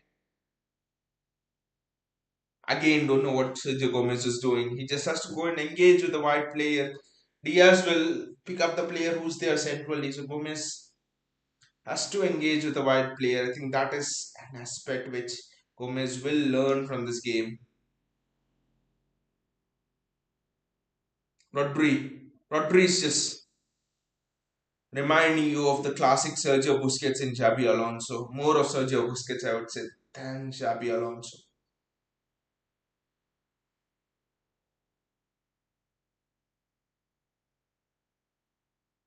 Rico Lu is there, just looking extremely confident.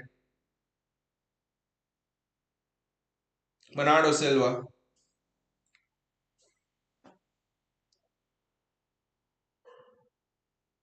Rodri, just pass it wide. Bernardo, just switch it to the right flank. They're playing on the side of Sergio Gomez, but just the right flank is empty. There's no one. Just switch it there.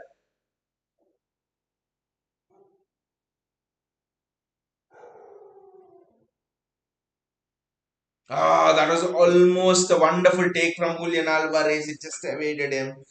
His movement has been world class. Julian Alvarez, whatever you might say.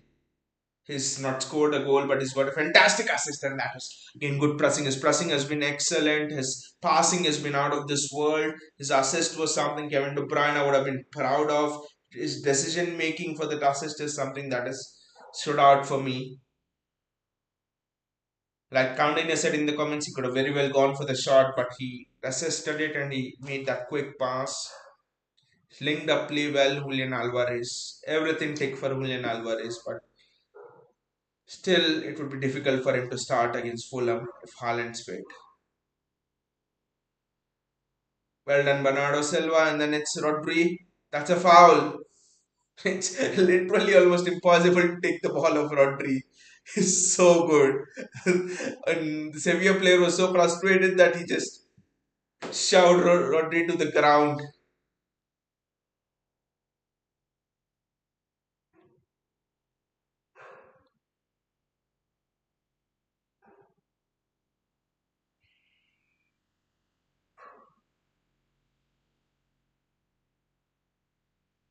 That's a foul, and it's a free kick in favor of Sevilla. The second half is looking much like what we generally do. We've been more dynamic in this half. That sense of playing through small little spaces with one twos, with Grealish and Ford and all of that have disappeared. It's been more dynamic. It's been more almost onto it, into your face sort of a stuff.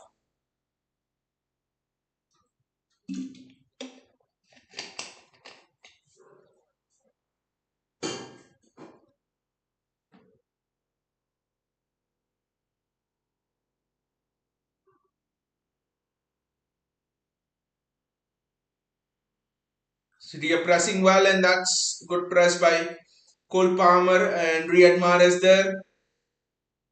The press is definitely on this wonderful pressing structure. The pressing structure is a bit different from the first half. The first half we sort of went into an inverted fullback system and then pressed, but here it's almost a going man to man in pressing. Interesting, interesting that a team could implement a new pressing structure. I mean, I'm sure they would have trained, but still so fast. That is something which is admirable about Pep Guardiola and his teams. They can just change the shape, they can just change the style of play. I mean, with position as the fundamental thing, they can just change, the tactics so fast in the blink of an eye. That might sometimes be his enemy as well. Like you've seen Chelsea against Chelsea in the Champions League final stuff.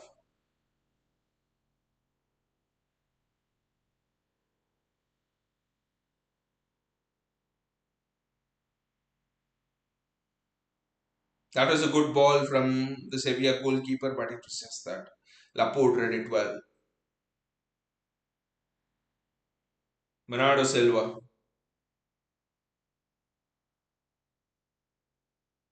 Ruben Diaz. Good ball from Ruben Diaz. Good switch there. Good switch. Wonderful switch. It's Sergio Gomez who's predominantly playing on that left flank. It's almost Foden is playing a second striker sometimes. Foden wanted it, but it was a difficult pass to Foden. Sergio Gomez, Bernardo Silva,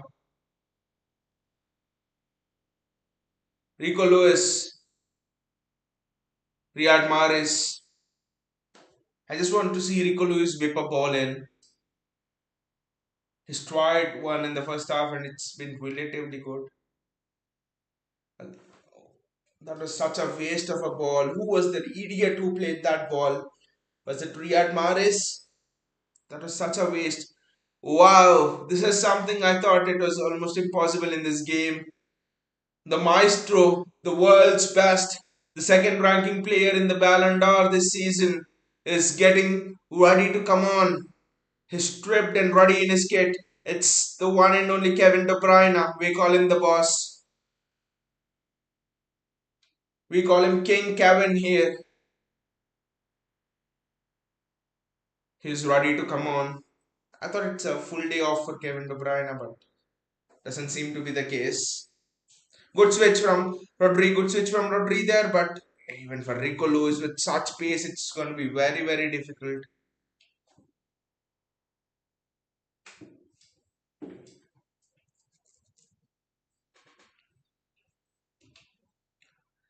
Rico Lewis has had a very good game, and Kevin De Bruyne is stripped and ready to come on. Josh Wilson as brand is also coming on. So this was another change which we expected. Wilson as brand, and but I wanted to see Wilson as brand with Grealish. That was something which I thought would improve Grealish. Cole Palmer is going off. He's had many bright spots in this game. Definitely shows that he's progressing well, and he'll. I think Cole Palmer will play a much bigger part this season, especially in the second half than people think. He's had a very good game. Might not show in the assists and goals, but he's pressed well. Cole Palmer, he's recycled the ball well. He's dribbled well. He's not given the ball away at all. He's made tight spaces seem like there's a lot of space in them. So Cole Palmer's done well. The numbers and stats are not the only things that can tell you about what a player is about.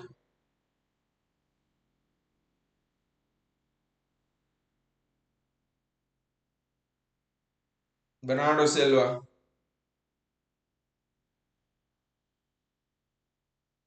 Rodri, Foden, Bernardo Silva again. Interesting to see which position Kevin De Bruyne will play. Kevin De Bruyne is playing in the midfield position, of course, because for a moment I thought maybe he might be playing a second striker. Look at Sevilla breaking.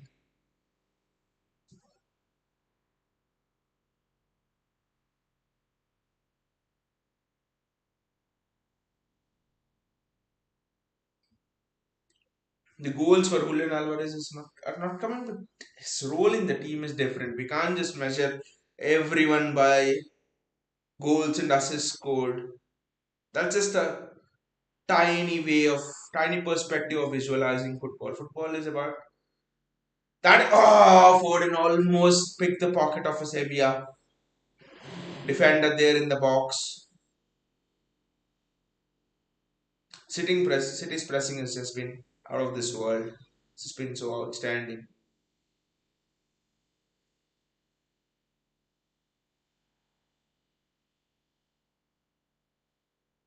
Kevin De Bruyne.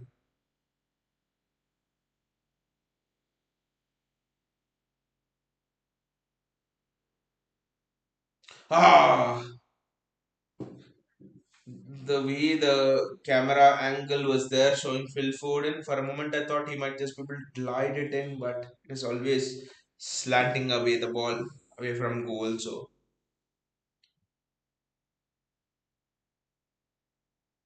it's almost like Mahrez and Alvarez are now playing two striker system. So we're almost playing a 4-4-2. But I would see Josh Wilson as brand. Want to see Wilson as brand get involved more in the game.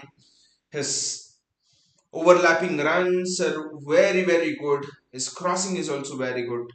Josh Wilson as brand is your traditional fullback. He likes to run very strongly. And what a ball that is! What a ball that is! That deserves finishing.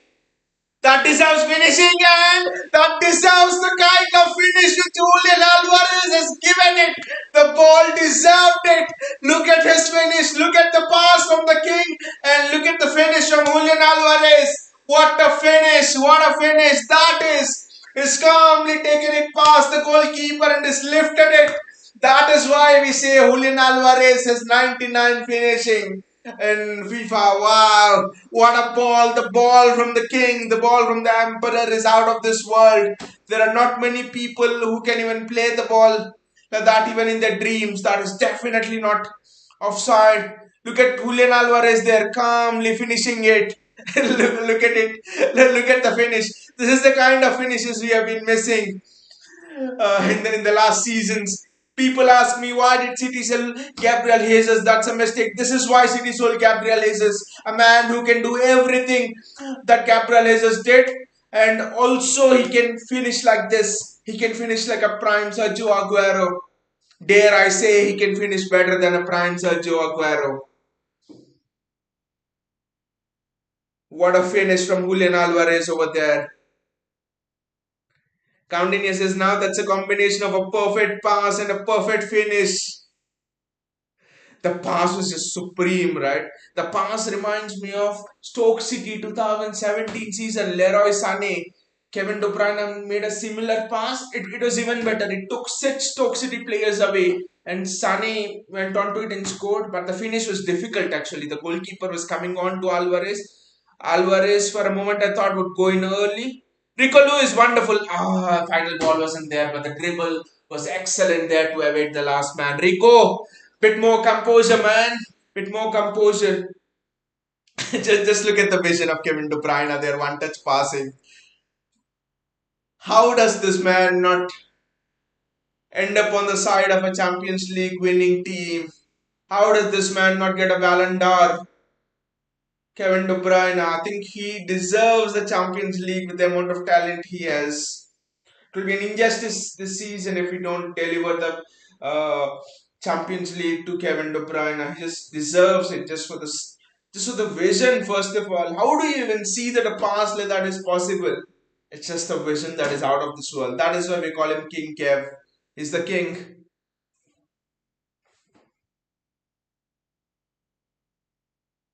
For me, he could go down as one of the greatest midfielders the game has ever seen. Which of the other midfielders have actually had uh, could be compared to Kevin De Bruyne? He had Ozil in his prime, who was very, very good. David Silva was not the kind of Kevin De Bruyne midfielder. Here we're trying to compare midfielders who played those kind of panache passes which De Bruyne did. David Silva was another type. He was like your Xavi, for example, who would play those little passes to unlock defenses, not these panache extravagant passes. So Ozil was there like that. Kaka used to play a bit of those passes, I think. So I mean, Beckham was famous for those curling passes. So he's in very esteemed company, but I think that Kevin De Bruyne is at the top of that pile. What a pass from Kevin De Bruyne. What a finish from Alvarez. Haaland could not. How would Haaland have finished that? That's what I'm thinking. The finish was also in the top corner. Generally, strikers roll it in, but look at the confidence of the guy. And also, by the way, did he finish it with his right foot or the left foot? Because it seemed he finished it with his left foot. Well done, Riyad Mahrez, Kevin De Bruyne, King Kevin. I think he finished it with his left foot, right? Because he's a general right footer, they say, but he's equally good on both the feet. Josh Wilson has brand. Look at it. Look at the. Oh, the ball's just taken away from Rico Luis over there. City are just all over Sevilla. Rico Lewis. Wonderful skill from Rico Lewis. What a piece of skill from Rico Lewis over there. Wonderful skill. That's a foul. The fact that he's kept the ball with almost two players bearing down on Rico Lewis. The composure from the young man. He could have attempted to dribble through both the players, but what Rico Lewis did was kept the ball. He brought them on. He got the foul. Wonderful composure, wonderful temperament from the young man. That is just beautiful. Wonderful decision making. I would say it's a piece of decision making that is beyond his years.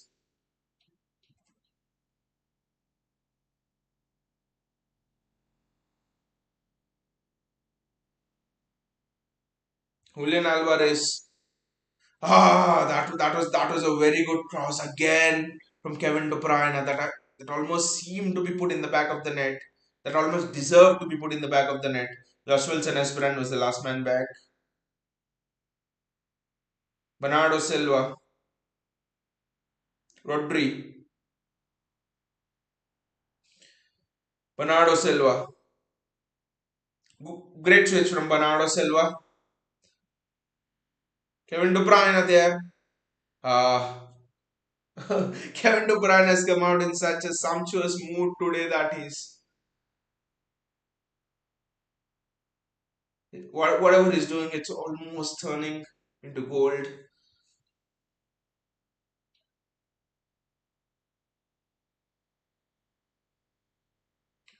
Again, Rico Lewis, very well done. It's been the ball's gone out. The ball's gone out over there. Foden did well, but the ball's gone out. I think this combination is actually good of Foden and Mahrez. I think all of us fans have actually been calling out for a long time that you play Grealish, you play Mahrez, it doesn't matter, but just play one of them and play either one of Foden or Alvarez or someone like that on the other wing. So, ah, one good footwork from the Sevilla goalkeeper to evade two pressing challenges from City. Finally, the goalkeeper goes to the ground, and Sevilla have almost done well building it up from the back, but they're giving it back to City.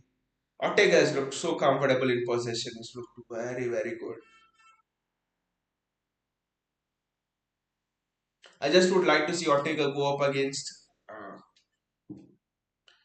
tight finish, which demands a reflex or something, but no, because it's just 2-1. I want us to hit a goal and then see Ortega go up against a 1v1 and save it. So, Josh Wilson has planned. That was just touch on his head was too heavy, in fact.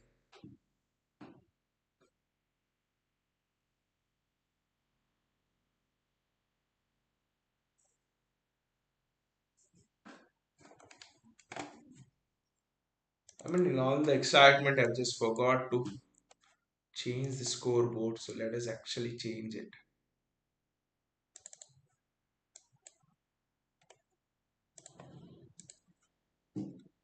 Josh Wilson has planned. His running has been very strong since he's come on. This half has really been entertaining, much more entertaining, I would say. In the first half has been entertaining, but in a different perspective, in a perspective of tactical movements and all of that. And this half has been entertaining due to sort of it's almost been an end-to-end game, and City have made it like that. After the first goal, especially Kevin De Bruyne just spraying balls across. Josh Wilson as brand just cannot reach it, even if he's a Superman.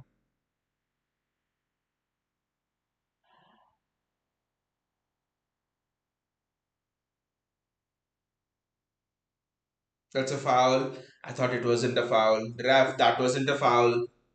That was not a foul, ref.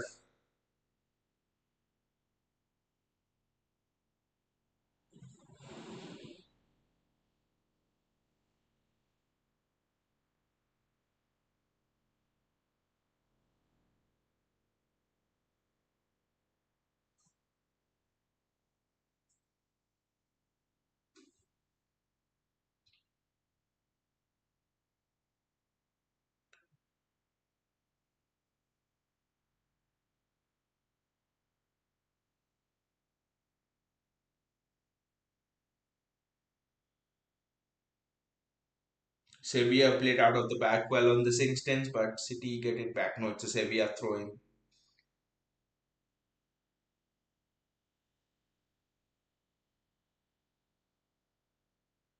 So Alvarez suddenly has had a wonderful game, one assist and a goal. That is a perfect and wonderful pressing as well. That is wonderful from Julian Alvarez there again. And Mahrez has to score, and this is the moment of Riyad Mahrez. Riyad is back.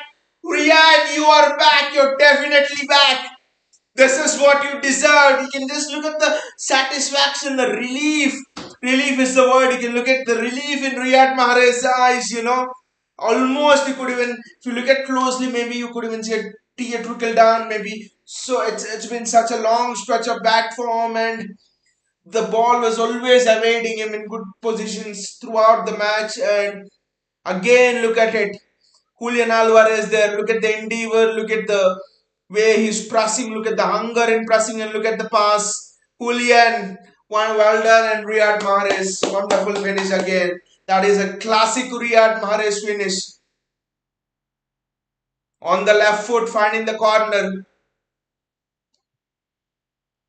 He's missed from that range twice. He's missed penalties twice. The last two matches against Dortmund, he's missed the penalty against Copenhagen is missed a penalty. Look at the happiness in Pep's eyes. He's just looking at the skies, and everyone related to City wanted Mahrez' goal so much, so much. It's just wonderful from Riyad Mahrez. Can I change it to 3-1, or are they checking something? I do not know. Yes, it's 3-1. The goal's given. Or is it? What are we waiting for? I think a couple of people have sneaked out for drinks. Uh, for energy drinks, I guess. The referee is waiting for them to come on. And Rico Lewis, okay, Rico Lewis is being substituted here, I think, and he's just going off slowly. And a wonderful game again from Rico Lewis. It's been so so good. All the fans are giving him a standing ovation. It's been a wonderful game. This game might be the interesting. Joe Cancelo has come on, but this game might be when Rico Lewis is really come of age. His decision making has been good, and he set the first goal. We must remember when we were 1-0 down. So doesn't matter which team it is, especially in the Champions League, when you're 1-0 down to score, bring your team back. When you yourself are a young fullback, just making your debut, full time debut in the Champions League, it's not easy. And Nicholas has done this very well. Wilson has brand they're running through with the ball, and that's a foul on Wilson as brand actually. And all of City's youngsters, I would say, have done extremely well today.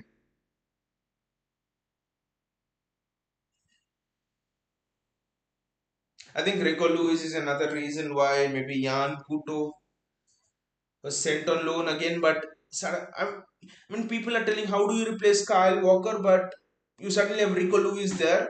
You suddenly have Jan Kuto, who City desperately, there were so many offers for him 20 million, 25 million, 30 million clubs were desperate to offer for him. But City wanted to keep Jan Kuto in the City football group and sent him on loan to Girona. So you have a Jan Kuto coming through, you have a Rico Lewis coming through, you have Kyle Walker transitioning. I think we are in good hands in terms of that full back thing. Not to worry. Rico Lewis, he's just enjoyed the game. What a game this has been for all of City's youngsters. Everyone have done well, but Rico Lewis is the standout one. I mean, everyone were the standout in their own way, I would say. Kevin De Bruyne, Kevin De Bruyne is just playing super passes today. He's playing passes which even a Superman would not dare to attempt. Josh Wilson is brand. Rodri, what a switch from Rodri over there. Cancelo, and I think City get a corner here. The Sevilla players are going down one by one. At 1-0, they were like, fine, when you're winning, even if your body starts to give up a bit, you can just carry on. But then once the first goal went in, second goal went in, third goal was the final nail in the coffin for Sevilla. Just that the players just couldn't take it. When playing against opposition based teams, especially City, they tire you down and everything can be seen in the last 10 minutes of a game. Riyad Mahrez with the corner.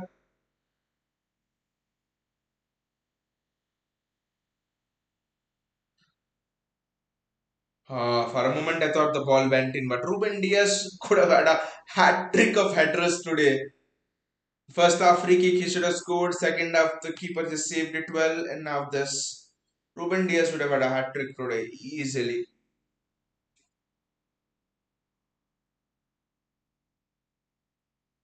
Again, good pressing from City. Kevin De Bruyne, Riyad Mahrez, and the Julian Alvarez comes to rescue it. It's Phil Foden there. The ball somehow pumped forward, and it's Phil Foden,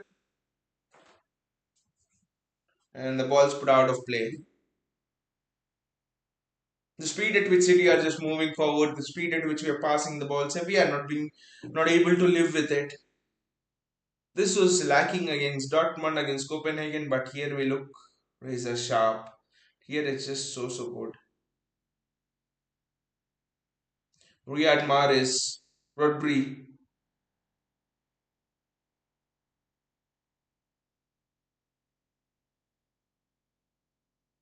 wonderful ball that is. I thought Riyad Mahrez would shoot, but the shooting opportunity is blocked off.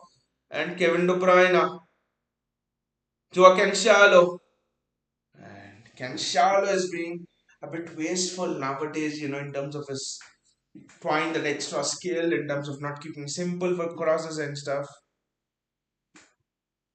I just want him to be a little bit more on the money. That is something that Pep will have a word with him, I'm sure. But then we are talking about one of the best fullbacks in the world right now, and Ken Sharlo is one of the best left back in the world. I would even go as far as to say he's the best left back in the world right now. Joe Cancelo, who's been last season, has been now, he's revolutionized how that left back position is played. So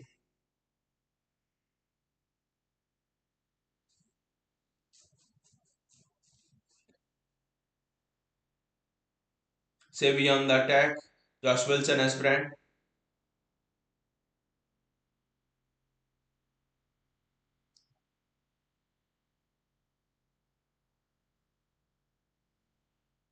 It's commendable that Sevilla are still trying to open up City even in the last minute of the game. It's +3. But if Sevilla were given the whistle, they would blow it themselves and end the game. That's how much City have tormented them, moved them from side to side. They've been unable to live with our press, with our movement, with our passing, everything.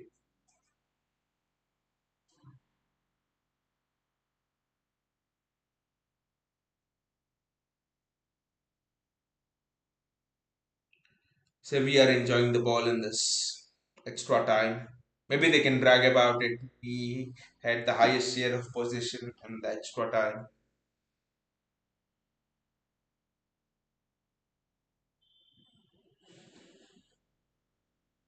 Ortega as well. Ortega as well. Just dropped it, but another goal would have been a blemish, which I didn't want on Ortega's this thing.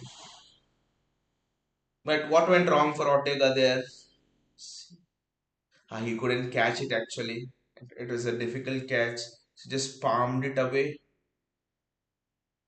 It was difficult to catch it because the Sevilla player was on rushing on him. He did well in the end. Ortega did as much as he could.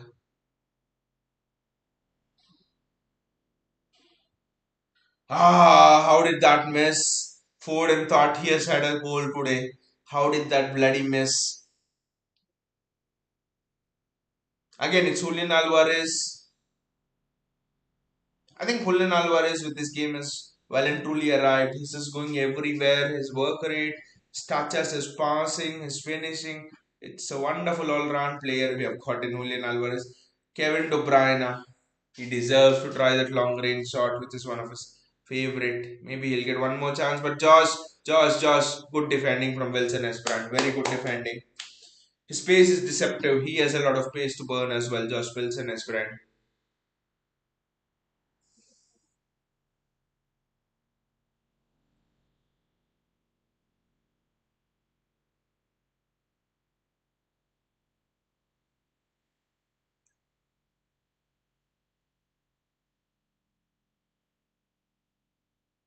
Ah, we are pressing very well.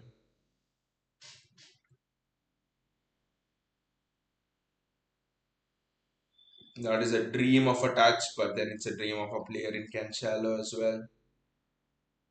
10 more seconds to go. Kevin De Bruyne, one more pass. It's Joao Cancelo. Ah, I think there'll be no time for the corner here. And that should be that. Or will they take the corner? They will take the corner. I think this will be the last kick of the game. No, it will not be the last kick of the game. The game's up. The game's over. Referee says there's no time to take for time for the corner. So the camera is on Rico Lewis there. What a game he's had. Pep Guardiola gives him a big hug. It's just one of the other. For me, it's one of the proud moments of City's academy. Another player coming through successfully from City's academy. Cole Palmer is another one who I'm sure will make the breakthrough. So suddenly have along with four and two more players, so three players from academy into City's first team. So it's not just been a big night for Rico Lewis, but it's also been a big night for the academy. Him showing all the others in the academy to believe that there is a pathway if you do play well, if you believe in the system, if you believe in the process, there is a pathway into the first team. There's been a long held critic, especially since Jadon Sancho left for Germany and did well. There's been a long held critic that City, there's no pathway in there from City's academy to the first team. Most of the youngsters would have to go to other places to find regular playing time. But slowly, as we are evolving, we are seeing that that's not the case. You have Cole Palmer and Rico Lewis there. There is Oscar Bob who's ready to break through. Wilson Esbrand is there. I think in the next 4 or 5 years, you will see that at least half of our playing 11 will be filled with players from our academy. It's a great exhibition of what our academy is, and Rico Lewis is another crown jewel in it. Overall, I would say a half, first half. If you watch the highlights, for example, of the first half, you would think we didn't play well. But the truth is that the first half we played very well. In fact, I would maybe say that okay, we got the goals in the second half, but the first half was in some aspects better than the second half because of the complex systems we tried to implement in the first half. You could actually say that the first half was sort of an experimental half, a half which Pep Guardiola tried to portray all of his experiments and combine it in his in that one half. We played with two inverted fullbacks. Sometimes Jack Grealish was cutting inside, the fullback was going on the outside. So many tactical complexities in the first half. And we had chances in the first half as well. It wasn't that we didn't have any chances, but it was an experimental one. And the moment we went 1-0 down, I think Pep decided to change it back to normal and he brought on Rodri for the second half, and that was the game actually. So I would say after the Sevilla goal, we went a little bit numb, we went a little bit passive, which is something Pep Guardiola would have noted down in his notebook in bold letters. Went passive from the sort of 5 minutes after Sevilla scored their goal. Whatever it is the result of this match, that 5 minutes will be what Pep Guardiola will be thinking today, tomorrow, for example, and also when he's planning the next Champions League game. Because this is not the first time this is happening for City in the Champions League game against Monaco. A round of 16 we faced in that way. Against Lyon, a round of 16 we faced in that way. So that is a point which Pep will actually look upon. That he'll he'll look upon beyond this victory into those sort of things, because in the knockout game, from you will be down, 1-0 down. That's so common. Even 2-0 down, how do you get back from it? So that is something which Pep will talk about it. And just a bit on Rico Lewis. The most impressive things about Rico Lewis in today's match were his sense of know-how on when to go into that defensive position, when to cut into the inverted fullback position, when to dribble, when to keep hold of the ball and invite a foul. for me, the best part, one of the best moments is not his goal. His goal was good, but for me, one of the best moments was when there were two defenders doubling up on him, and then he chose not to dribble and keep the ball in the corner and drew a foul. It was just like a 17-year-old boy doing this, 17, 18-year-old boy doing this. What level of maturity? A level of maturity which, for example, in Trent Alexander-Arnold lacks even at 23, 24, when he's achieved so much. Rico Lewis already has that. So actually think that Rico Lewis is ready to break into the first team. Coutinho says unpopular opinion. Alvarez and Rico start against Fulham. Especially Rico earned his place with that performance. But Coutinho, Julian Alvarez scored, to put it into context, Julian Alvarez scored two goals against Nottingham Forest early on in the season, and then he didn't play a game for the next four games. He was just sat on the bench. I think he came on substitute once. So with Pep, you never know. Pep doesn't go on form. Pep goes on which player can break down the opposition system well, which player can actually go and unlock the opposition system. So I wouldn't be surprised if uh, Julian Alvarez and Rico Lewis both don't start. I wouldn't be surprised if even Riyad Mahrez doesn't start. He goes with Grealish and Foden in the next match, and with Haaland if Haaland is fit. So you never know with Pep. Pep has this unique way of thinking and setting up. But you're right, Rico Lewis earned his place with that performance. Again, that's the sort of thing. This was the thing with Phil Foden. Phil Foden as well had those performances. I going back to 3 4 years, when 4 5 years when Pep came and Foden was just breaking into the first team. Foden had good games, but what Pep did was he didn't play Foden. He had one good game. Pep didn't play Foden in the next game. He gave Foden some time on the bench, and then Foden comes and plays another game. And people were criticizing it. People were telling Foden should leave, find regular playing time. That's why Jadon Sancho left. But I think that is a unique ability of Pep to manage like that. Pep knows that at a young age, playing day in and day out, playing matches continuously can damage your careers in the long run. Michael Owen is an example, right?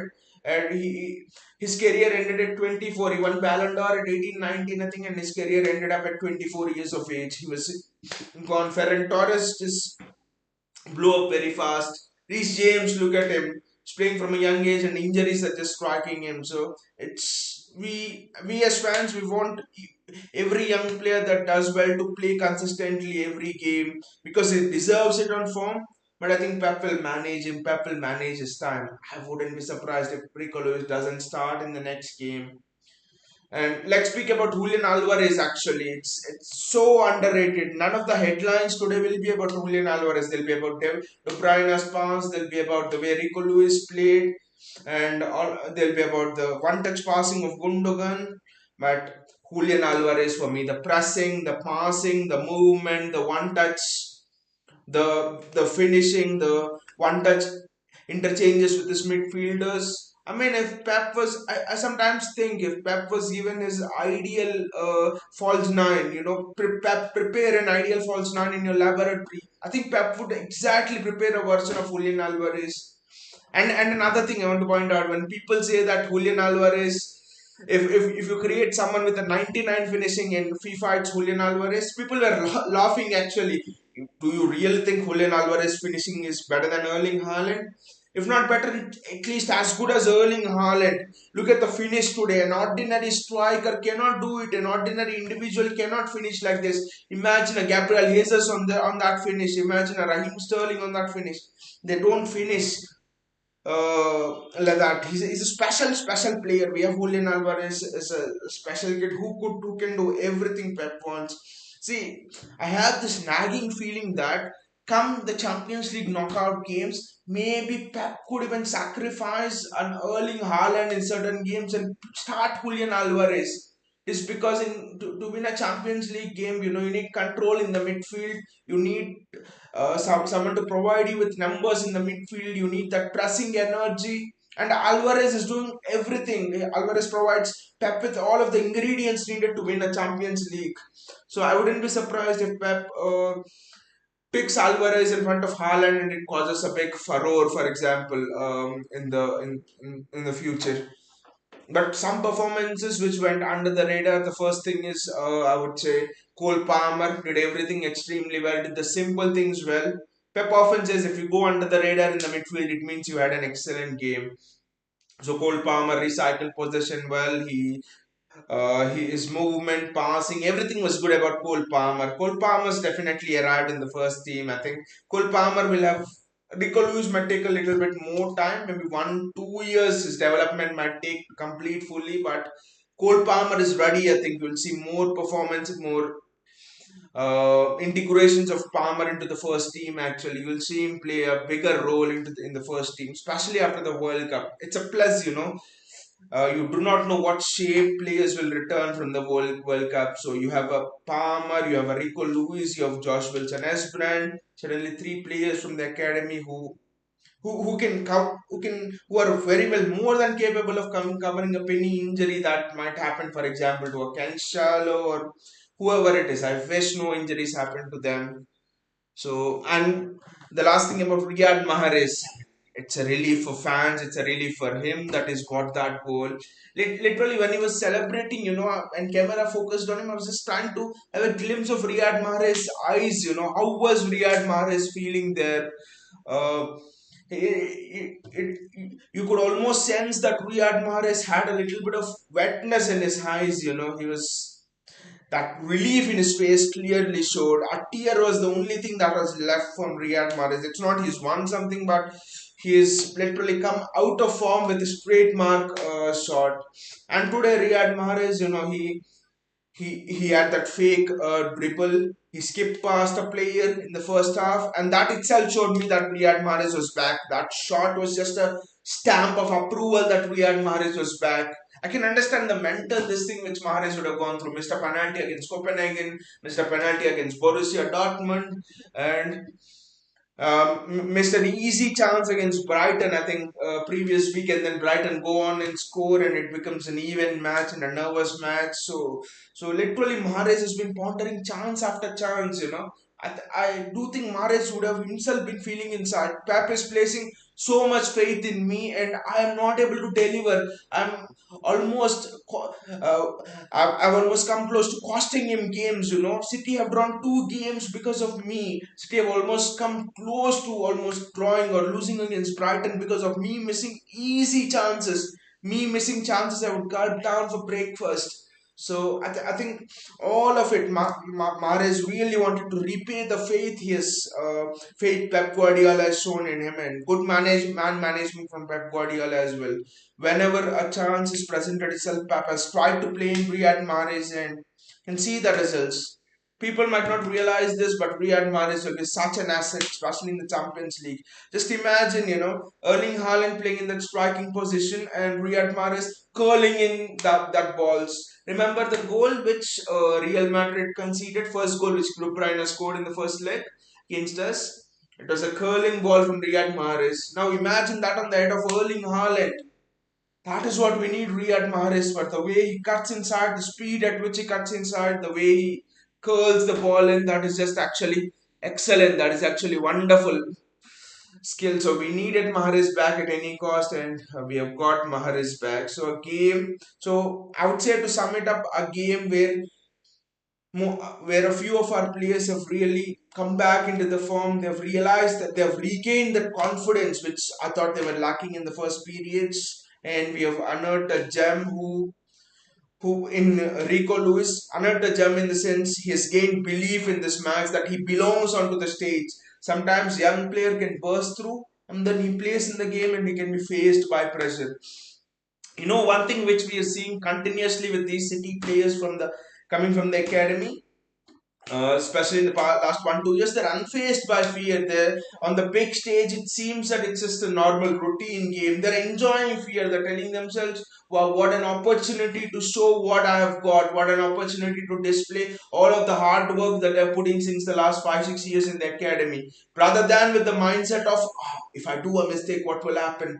How will the coach feel? What will the other players feel?" The mindset has changed with the academy players coming through, and that is such a seismic shift. That is such a paradigmic shift. I'm very sure. I'm increasingly going confident of what where City can go with this academy. Actually, this academy structure. We are just gonna this season. The transfer window has actually the transfer market. We have made a profit of around 80 million pounds. I think in the coming transfer windows, this will be a template. Actually, this will be a template. So actually, think we're moving towards a sustainable model, a model which will be supplemented by the supply chain coming from our academy. So that is going to be very exciting. We're gonna enter into a very exciting phase, and this match is just a glimpse into the wonderful future that lies in front for all of us. So anyway, guys, Countania is here. He says so. Potential opponents for round of 16: Club Brugge, Inter Milan, AC Milan, Leipzig, PSG, and Frankfurt. Whom would you like to face? Any one of them. Honestly, I would say of all of them, Inter will be challenging. Inter might be difficult actually because they set back Italian teams. You know, they're defensively very good in their shape. They play with two strikers, Lautaro Martinez and our very own Edin Dzeko. That will be a good reunion with Edin Dzeko there. So will be a difficult playing against a two striker system. Inter will be difficult for me. AC Milan, I haven't seen much of them how they play.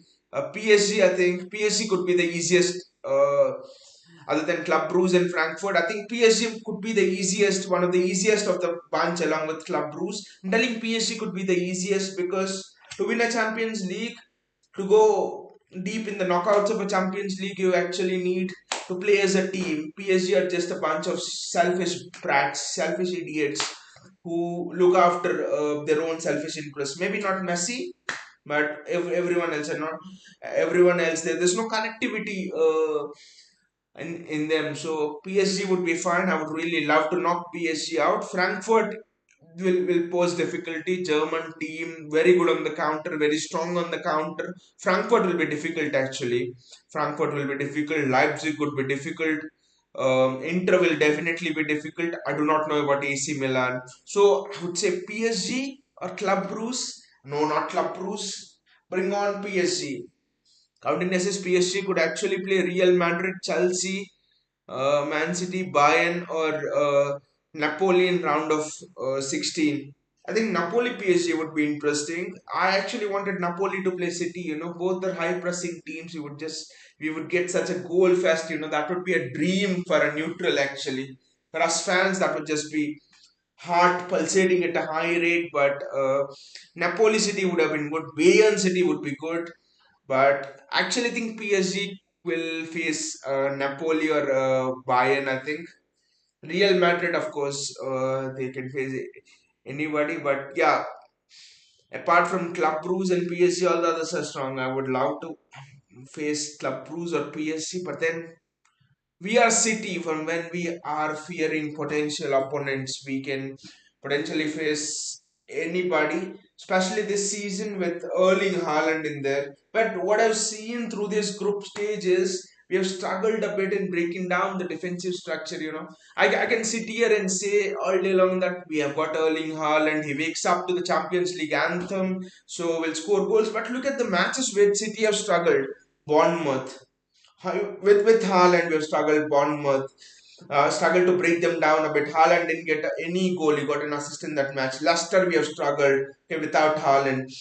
Dortmund, we have struggled with Haaland. Copenhagen, we have struggled. Okay, we went down to 10 men, but teams that are sitting extremely back, I think we're struggling a bit. And I think with teams that sit extremely back, maybe Pep will play Alvarez or Gundogan as a false nine. So actually think it's not a guarantee that Haaland is there and he can break down the structure of another team or things like that. Yes, Haaland gives you that ruthless ability, but then there's much more that goes into winning a football match than just that ruthless ability. The other side of Haaland will also be very important.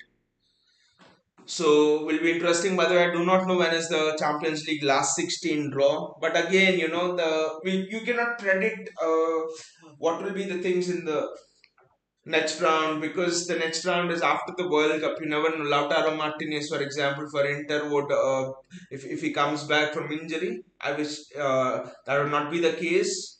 But what if he comes back from injury? Then Inter would be half their power, right?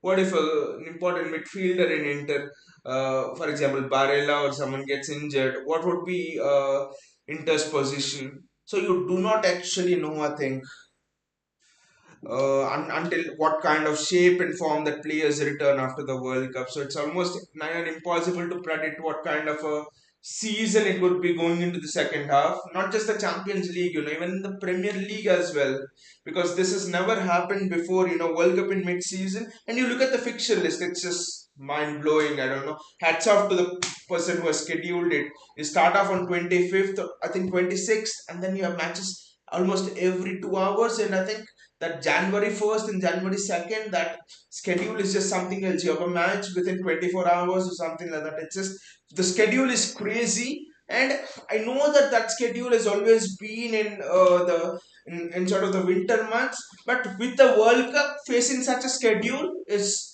just something else actually. Countinence's round of 16 draw is on Monday, November 7th.